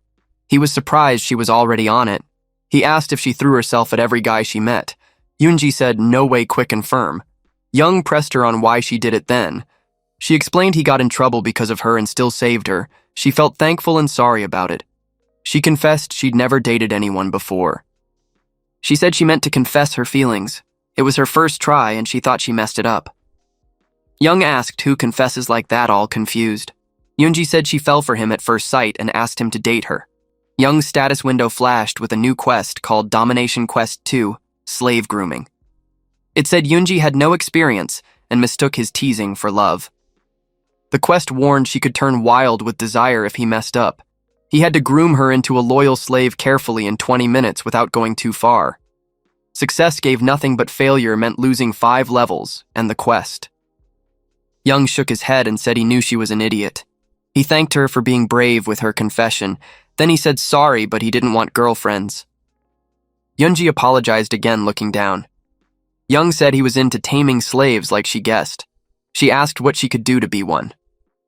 He said it wasn't much, and if she was fine with being a slave, they could keep going. He told her to strip again, wondering why she hesitated now. Yoonji said it wasn't that, and she could do it. She started following his lead. Young nodded, saying she got it better than he expected. He thought she caught on fast. Then he began working on the domination quest. Later, Young walked alone down the street. He thought to himself he somehow finished the quest with Yoonji. It felt like a close call, but he pulled it off. He had given Yoonji his number before leaving. He told her he saved it on her phone. He said to come quickly next time he called her. Young muttered to himself about the burger part-timer. He felt off about turning her into a slave. He'd only teased her with his hands for fun, but it spiraled into this. He decided he shouldn't mess with just anyone next time. That's what he thought anyway. Then he spotted a tough-looking girl walking by. His eyes lit up, thinking she was a bad girl type. He didn't have one like her yet and couldn't resist. He tried to use his stopwatch ability on her. His status window flashed a warning. It said his magic power was too low to activate the skill. He realized running off with Yoonji drained it all. Young shrugged and headed to Jungwoon's place instead. He cleared his throat and announced he was there. Jungwoon greeted him, glad to see him. He asked if she had any customers around. Jungwoon said not now, but it'd get busy soon. Young nodded, saying they should make use of the quiet time. She asked if he'd eaten yet, offering food. Young said he already ate at the restaurant. He leaned in, asking if she missed him since it had been days. He teased that he was dying to get close to her. Jungwoon blinked, saying she missed him too, but stumbled over her words. Young grinned, knowing he made the right choice coming here. He said her flustered look made him want to tease her more. He called her the best for how she reacted. He hinted her shy movements showed she missed him plenty. Then he pointed out that she forgot something. He'd told her not to call him a student when alone. He said it was fine and he'd let it slide this once. Young moved closer to boost his magic power. He figured Young Woon could help him recharge. After boosting his magic power with Young Woon's help, Young headed home. He crashed in his room and slept hard. When he woke up, he stretched big, feeling great. He yawned, saying that sleep was amazing. He didn't know why, but after being with Young Woon, he felt extra fresh. Then he froze, hearing someone in his place. He called out, asking who was there so early. He saw it was Nami and asked why she came in the morning. Nami shot back, saying it wasn't morning anymore. She pointed out it was lunchtime now. Young shrugged, saying it was basically the same thing. Nami asked if he'd really slept this late. She called him a huge playboy, shaking her head. She tossed him some food, saying she got extra with her lunch. She figured he hadn't eaten yet. He stared at her, and she asked why he was looking like that. She told him to put clothes on when answering the door. She said he kept surprising her like this. Young grinned, calling her cute. Nami snapped, asking why he was smiling. He told her to stop nagging and come in to eat with him. She blinked, saying okay, and stepped inside. They sat in his room eating lunch together. The food was simple but good enough. After eating, they messed around playing games. Young leaned back, relaxed with Nami next to him. They laughed and passed the time easy. After playing games, Young leaned back, feeling good. He said he felt refreshed. Nami huffed, saying he wouldn't even care if she got pregnant from all this. Young snapped, calling her a pig for complaining. His status window glowed with a new quest, Domination Quest 3. It told him to fully dominate Yunji by showing her new kinds of pleasure. He had 24 hours to finish it. Success meant a level and charm boost, but failure would drop him 5 levels and lose Yunji. Young muttered he hadn't really gone all out with the burger girl yet. He thought it was a hassle, but the penalty was too steep to skip. Nami glared, asking why he ignored her, to mumble to himself. She asked if he was free for dinner since she'd finished studying early. Young said sorry, he already had plans. He saw her frown and told her not to be mad. He promised to buy her something nice to cheer her up. Later at the burger store, Yunji moped around. She thought about why her master hadn't texted her. A co-worker asked why she looked so down. Yunji apologized, saying she was fine. The worker guessed it was about the manager getting fired. He said it wasn't her fault and everyone supported her. Her phone buzzed with a text from Young. It said to come to his place after work with an address. Yunji perked up and headed there once her shift ended. She stood outside his apartment feeling jittery. She thought this was where her master lived and debated going in. Her heart pounded hard as she faced the door. Young swung it open, catching her staring. He asked why she was just standing there. Yunji stammered, trying to explain herself. He told her to hurry up and strip now that she was here. Yunji quickly shed her clothes, saying she was done. Young said she should have been faster. He noticed her legs looked strong, maybe from exercise. He called her a wild one for stripping so easy after claiming love at first sight. He asked if she really did taekwondo like she said. He told her to do a split then. He warned her not to make him repeat it. Yunji said yes and apologized, ready to follow his lead. After Young and Yunji finished their intense time together, Young's status window lit up. It said he completed Domination Quest 3 for Yunji. He gained a level and 2 charm points. A hidden quest popped up too about a sun hole. It is called Yunji, a rare catch that is hot and tight. It said dominating her fully would make anyone lose control. Young read it and thought the name was over the top for a burger girl. He admitted the description sounded impressive, though. His window added he earned new skills for it. He got Fire Attribute Magic and Electricity Attribute Magic Level 1. Young smirked, feeling pretty good about the rewards. He left Yunji to rest and went on his way. Later, Yunji sat in a barber shop getting her hair done. She thought to herself, still tasting Young in her mouth. It was better than she expected, and she wanted more. The barber girl Harry finished up and asked why Yunji looked so flustered. Yunji stumbled, saying it was nothing much. They started chatting about it. Harry teased that Yunji at 25 and single forever had a boyfriend now. Yunji said they weren't dating exactly. She explained he had lots of girls and it was more like master and slave. Harry choked on her coffee, spitting it out. Yunji asked if she was okay. Harry demanded to know what she was talking about. Yunji said it sounded odd, but that's how it was. Harry told her to sit and explain it clearly. She didn't want to get it wrong. Yunji said her master scolded her and did adult stuff with her. Harry blinked, saying they weren't dating but went all out. She cursed, asking where this guy lived so she could confront him. Yoonji begged her not to talk like that about him. She said she liked him a lot. Harry snapped, saying Yoonji didn't know anything about guys. She called him a player and wondered how a 20-year-old dared mess with her friend. She asked if he was hot or rich or something else. Yoonji said she didn't know about the rich, but he was the other two. She bragged his body was great and her type. She said his size shocked her when she tried it out. It filled her whole mouth her first time. Harry cut her off, saying to stop. She got the picture loud and clear. Yoonji asked if that wasn't big since it took up so much space. Harry said that wasn't the point. She called him a no-go for Yoonji. Yoonji asked why not be confused. Harry yelled it was weird for her friend to fall for some creep like this. She said Yoonji never dated right, and now she'd jumped into this mess. Yoonji wondered if it was that strange. She thought this was just how adults worked. Harry said this wouldn't happen. She decided they'd go see this guy tomorrow. Yoonji looked surprised, asking why so suddenly. Harry said she'd check him out herself. She wanted to see if he matched Yoonji's big talk. Later, Yoonji and Harry walked toward Young's place. Yoonji remembered Young telling her not to contact him until he reached out. She thought she might get in trouble with her master because of Harry. Harry teased, asking if Yoonji's boyfriend was a broke student in a tiny apartment. They got close to the door. Yoonji begged Harry to leave, but Harry pushed her to knock. She told Yoonji to hurry up and do it. Yoonji groaned and knocked, calling out for her master. Young inside wasn't expecting anyone and opened the door. He saw Yoonji and asked why she was there. Yoonji said, sorry, explaining she meant to follow his rules. Young said he was sure he told her not to show up uninvited. His status window warned him someone unfriendly was nearby. Harry stepped up saying hi and asked if he was Yoonji's new boyfriend. She said Yoonji bragged about him, so she wanted to meet him. Young's window popped up stats for Gu Harry, an apprentice designer with zero interest in him. Harry said she'd talk casually since she was older. The window noted her informal tone hurt his dignity as Monster King. Young muttered he was stunned by this nonsense. Harry asked what he just said. Yoonji told Harry to stop saying she promised not to cause trouble and he wasn't her boyfriend.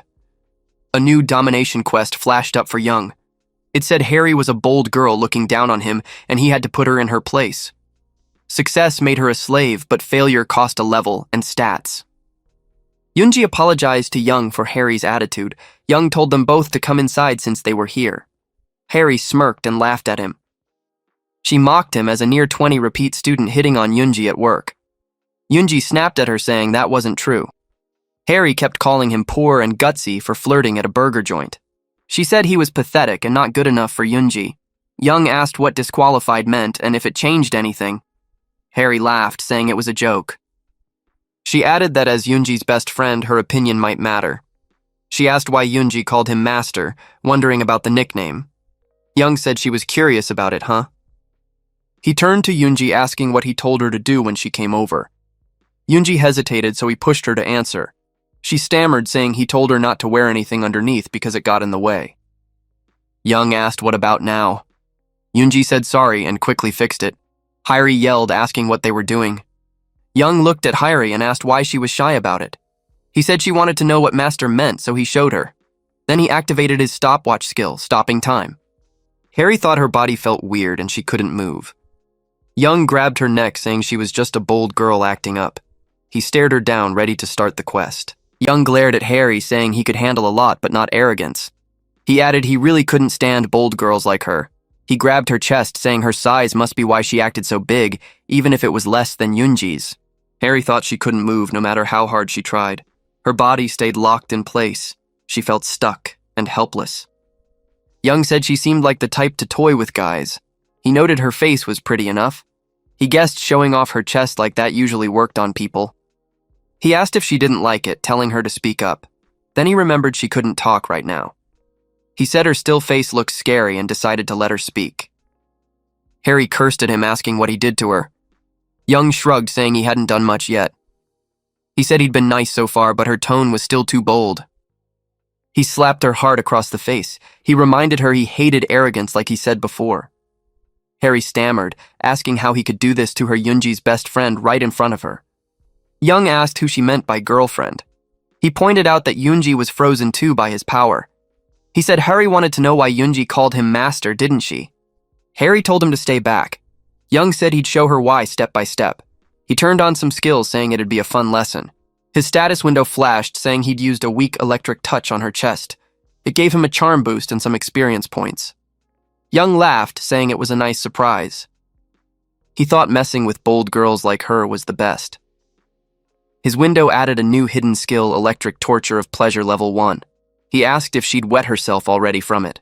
He said he kept it low and was let down by her reaction. He decided to ramp it up and try again. Harry begged him to wait, saying she was wrong.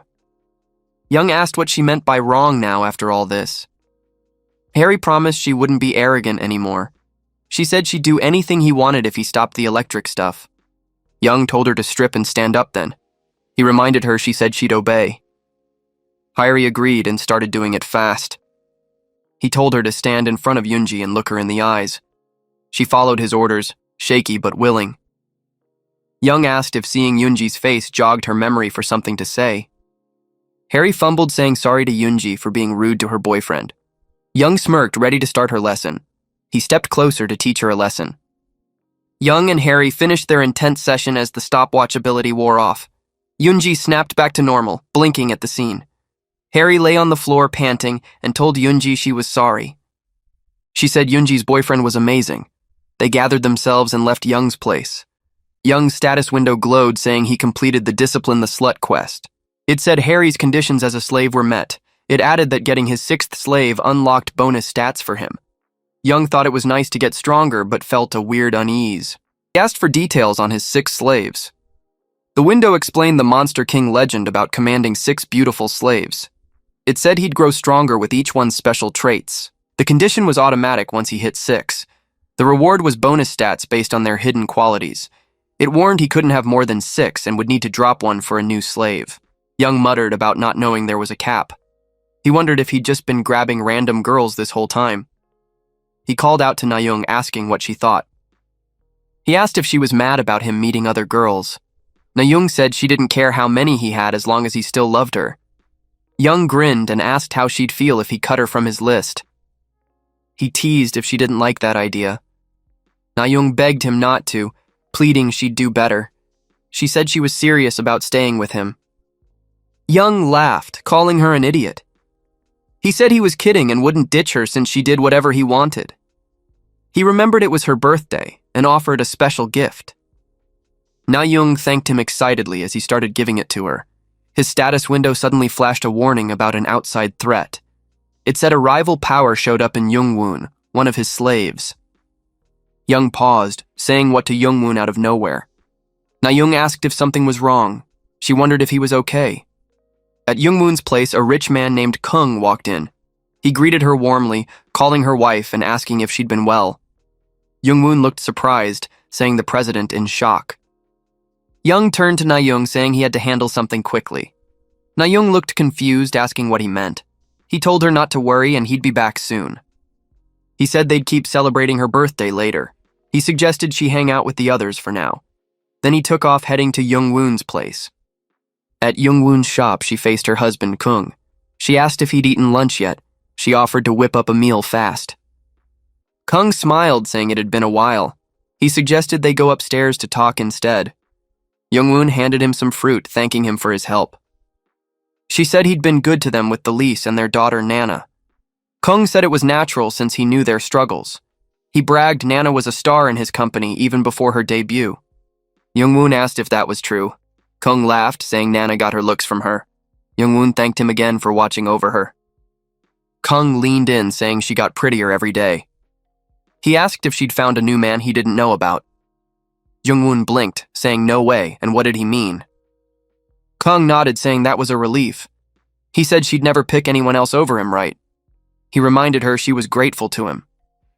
He said it was time she paid him back. He hinted he'd been patient, waiting for her all this time. He teased her, saying patience wears thin with age. Youngwoon begged him to stop. Kung brushed it off, saying no need to be shy.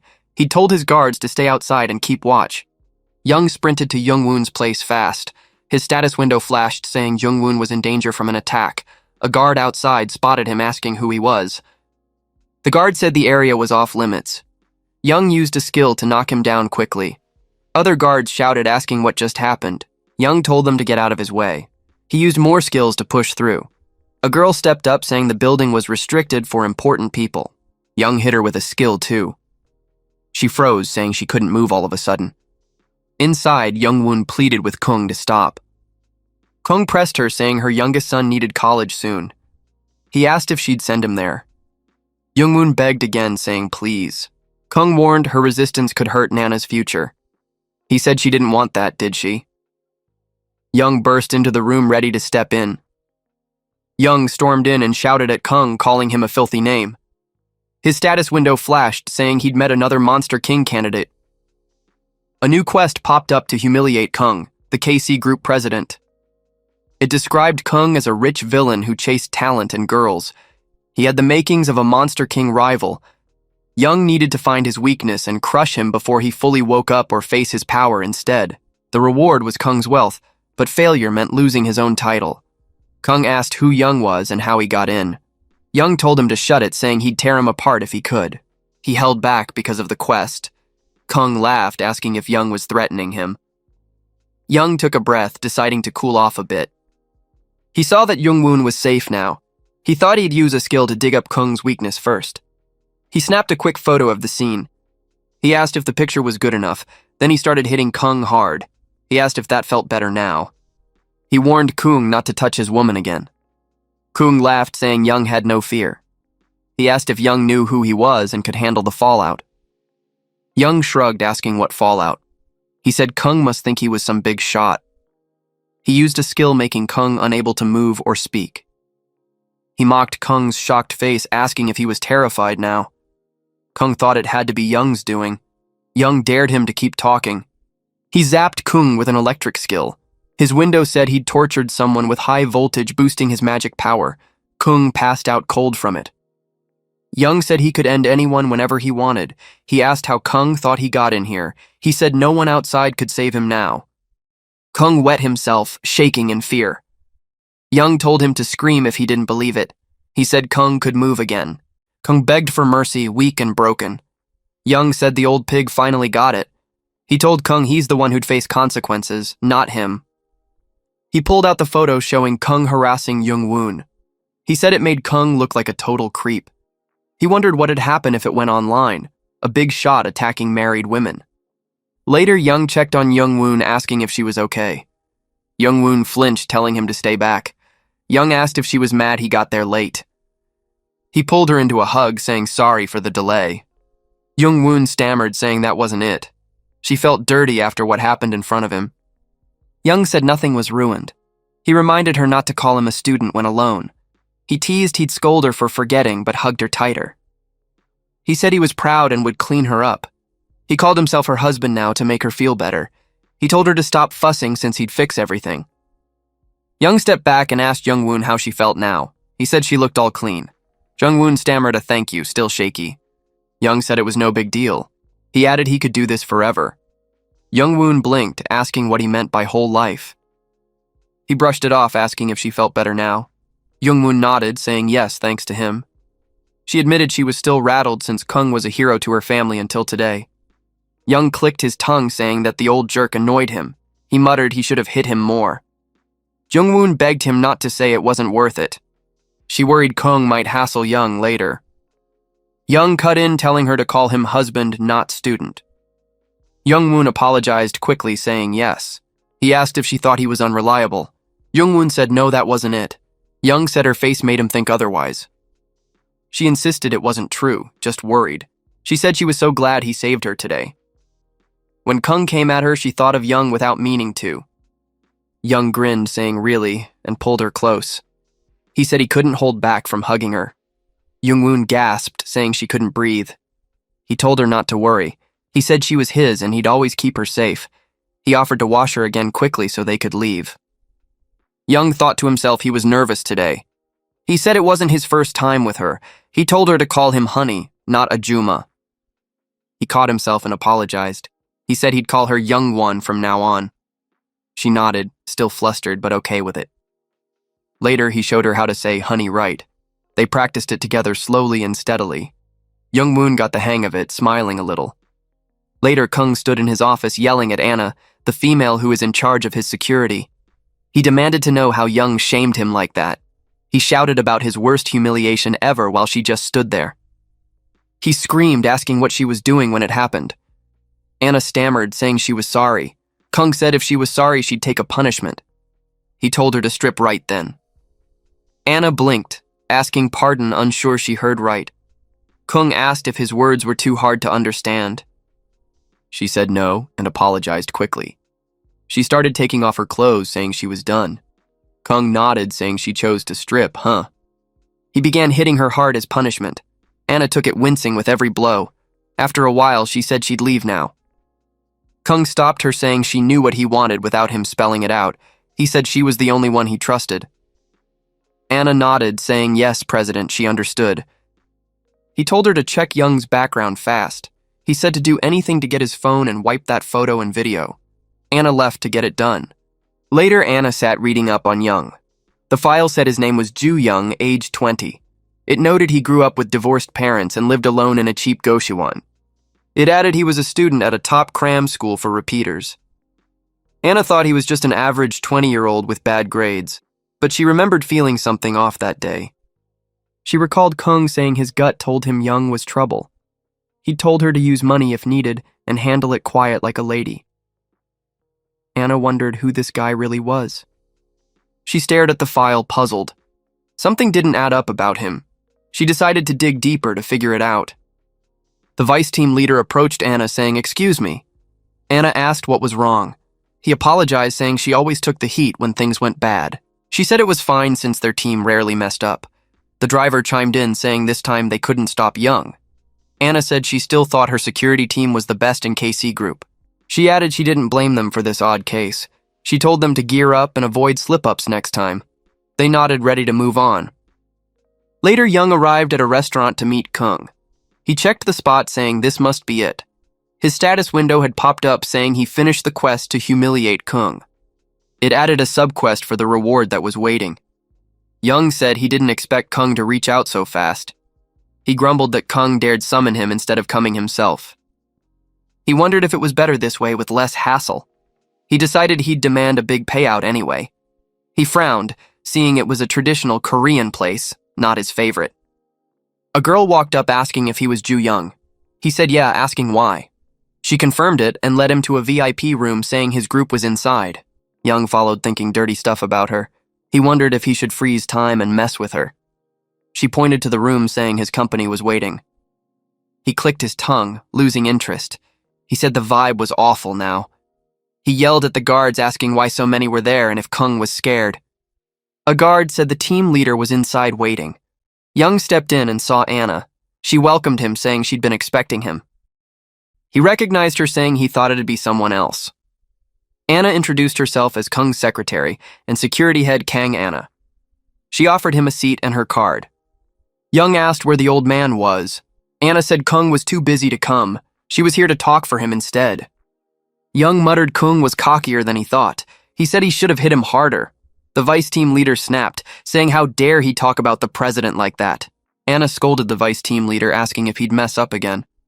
He apologized quickly. She said sorry to Young for his rudeness, asking for patience. Young said he'd let it go, but it'd cost more now. Anna asked what he meant by settlement. He said she knew why, to hush up the photos and video of Kung. His window updated, saying the sub-quest for the reward had started. He told her not to act nervous since he wasn't greedy. He asked to start with what Kung offered. Anna laughed, saying that'd speed things up. She handed him cash, saying it was 100 million won. Young gaped, asking 100 million. She said it was to get all copies of the video and photos back. She added it was Kung's way of saying sorry. Young asked if they really thought this would settle it. He said they must be looking down on him. Anna said they'd give Jungwoon the same amount too. Young asked if they were joking. He used his dignity skill, making everyone feel heavy fear. He shouted they dared mock him with just 100 million. Anna thought she felt a weird pressure. Young said he was the fool for wanting peace. He told her to call Kung now. Anna asked if he had a number in mind. He demanded 1 billion won. He said that'd make him forgive even their insult. Anna stammered, saying that was huge. He asked if she thought he was kidding. He said it was her job to make it happen. He told her to call Kung if she couldn't. He froze time with his stopwatch skill. Anna thought her body went strange all of a sudden. Young said they were done for messing with him. She asked what he did. He said nothing, asking what she was doing to him. Anna said pardon, confused. He laughed, saying she tried to shame him. He leaned in, ready to push harder. The room tensed up fast. Young sneered at Anna, saying he wanted to see what a KC group secretary had to offer. He said after stripping her, she wasn't anything special. Anna asked how he could do this to her. He shot back, asking why not, since her boss did worse to Young Woon. He mocked her, saying her chest was too big for a secretary. He asked if Kung picked her for that reason. Anna begged him to stop whatever he did to freeze her body. She said she understood what happened to Jung Woon. Young snapped, asking what she meant by relate. He called her out for going too far. He hit her hard, saying nice words didn't work on bold girls like her. He zapped her with his electric skill. He said she was holding up okay. He told her acting classy didn't hide what a mess she was. Anna said it was his weird tricks doing this to her. Young laughed, saying she was just shy about it. He asked if she wanted more punishment. He said he'd strip her to prove she was a mess. He said she looked better now. He wanted to check if the KC secretary was really that wild. He said he was right, calling her a dripping mess. He mocked her state, asking if her job was to please Kung every night. Anna glared at him, furious. Young grinned, saying it was a joke, but her face said otherwise. He asked if he nailed it. He laughed, saying she must be Kung's little toy then. He said he couldn't let that slide. He reminded her he'd settle for 1 billion. He upped it to 2 billion now for her attitude. His status window flashed, saying another Monster King candidate was after his slaves. It added a new high alien guest quest. The sub-quest shifted with this update. Young stood over Anna, ready to push harder. Young's status window lit up with a new extortion quest. It said he could capture Anna, Kung's secretary, for a big reward. Anna was a top lawyer and security leader already under Kung's control. It promised Kung's wealth and Anna as a slave if he shamed her enough. Failure meant losing all his slaves to Kung's power. Young grinned, saying easy rewards were dull. He thanked Anna for making it fun. Anna glared, saying she wouldn't let him off. She promised he'd regret this. Young laughed, asking if she really thought so. He said he'd have to teach her a lesson then. He hit her with a bunch of skills to break her down. His window said the mix of skills pushed her pleasure to the max and locked it there. He asked if she'd be honest now. He said if she was, he'd take her settlement offer seriously. He told her to wrap this up quickly and go get Kung's praise. He called it her last shot to think hard. Anna gasped, saying sorry to the president. Young smirked, saying she should have said it sooner. He stood over her, ready to seal the deal. 2 days later, Young's status window flashed a congratulations. It said he finished the extortion quest with Anna. Anna stood before him, saying sorry. She said 2 billion won was impossible to get. Young frowned, annoyed at his window's update. It said Anna was now a temporary slave for 3 days. It warned her title would lift soon. Young thought he was in trouble, needing to register her for the full reward. The window said he'd hit his 6-slave limit and had to drop one. He grumbled, asking if this was really a reward. He wondered if it was too much for being greedy. He asked if there was no other way out. He turned to Anna, saying he told her to get the money from Kung. Anna said that amount was beyond her reach. Young sighed, asking what he should do now.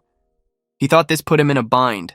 He debated if he really had to lose a slave. He didn't want to give up on anyone. He figured if he had to, it'd be Yoonji or Harry. He had the least connection with them since they were new. He decided to check their stats to pick. He saw Yoonji had high bonuses. He chose to ditch Harry instead. He thought it sucked he had to lose it all. Before making Anna official, he'd mess with her hard. He asked if she took his orders lightly. He hit her with a skill to prove a point. Anna begged him to wait, saying he got it wrong. She said she never meant to defy him. Young told her to say who her master was. She said it was him calling him master. He said this was punishment for crossing him. He zapped her with electric power, dropping her to the floor. He said his word was final, not a request. He asked if she still saw Kung as her master. Anna said no, she wasn't Kung's secretary anymore. Young told her to strip, saying she was hopeless. He said she needed to learn who owned her now. He demanded she obey like a dog. He said until she got the 2 billion, she was a dog, not a person. He told her to bark unless she had the cash.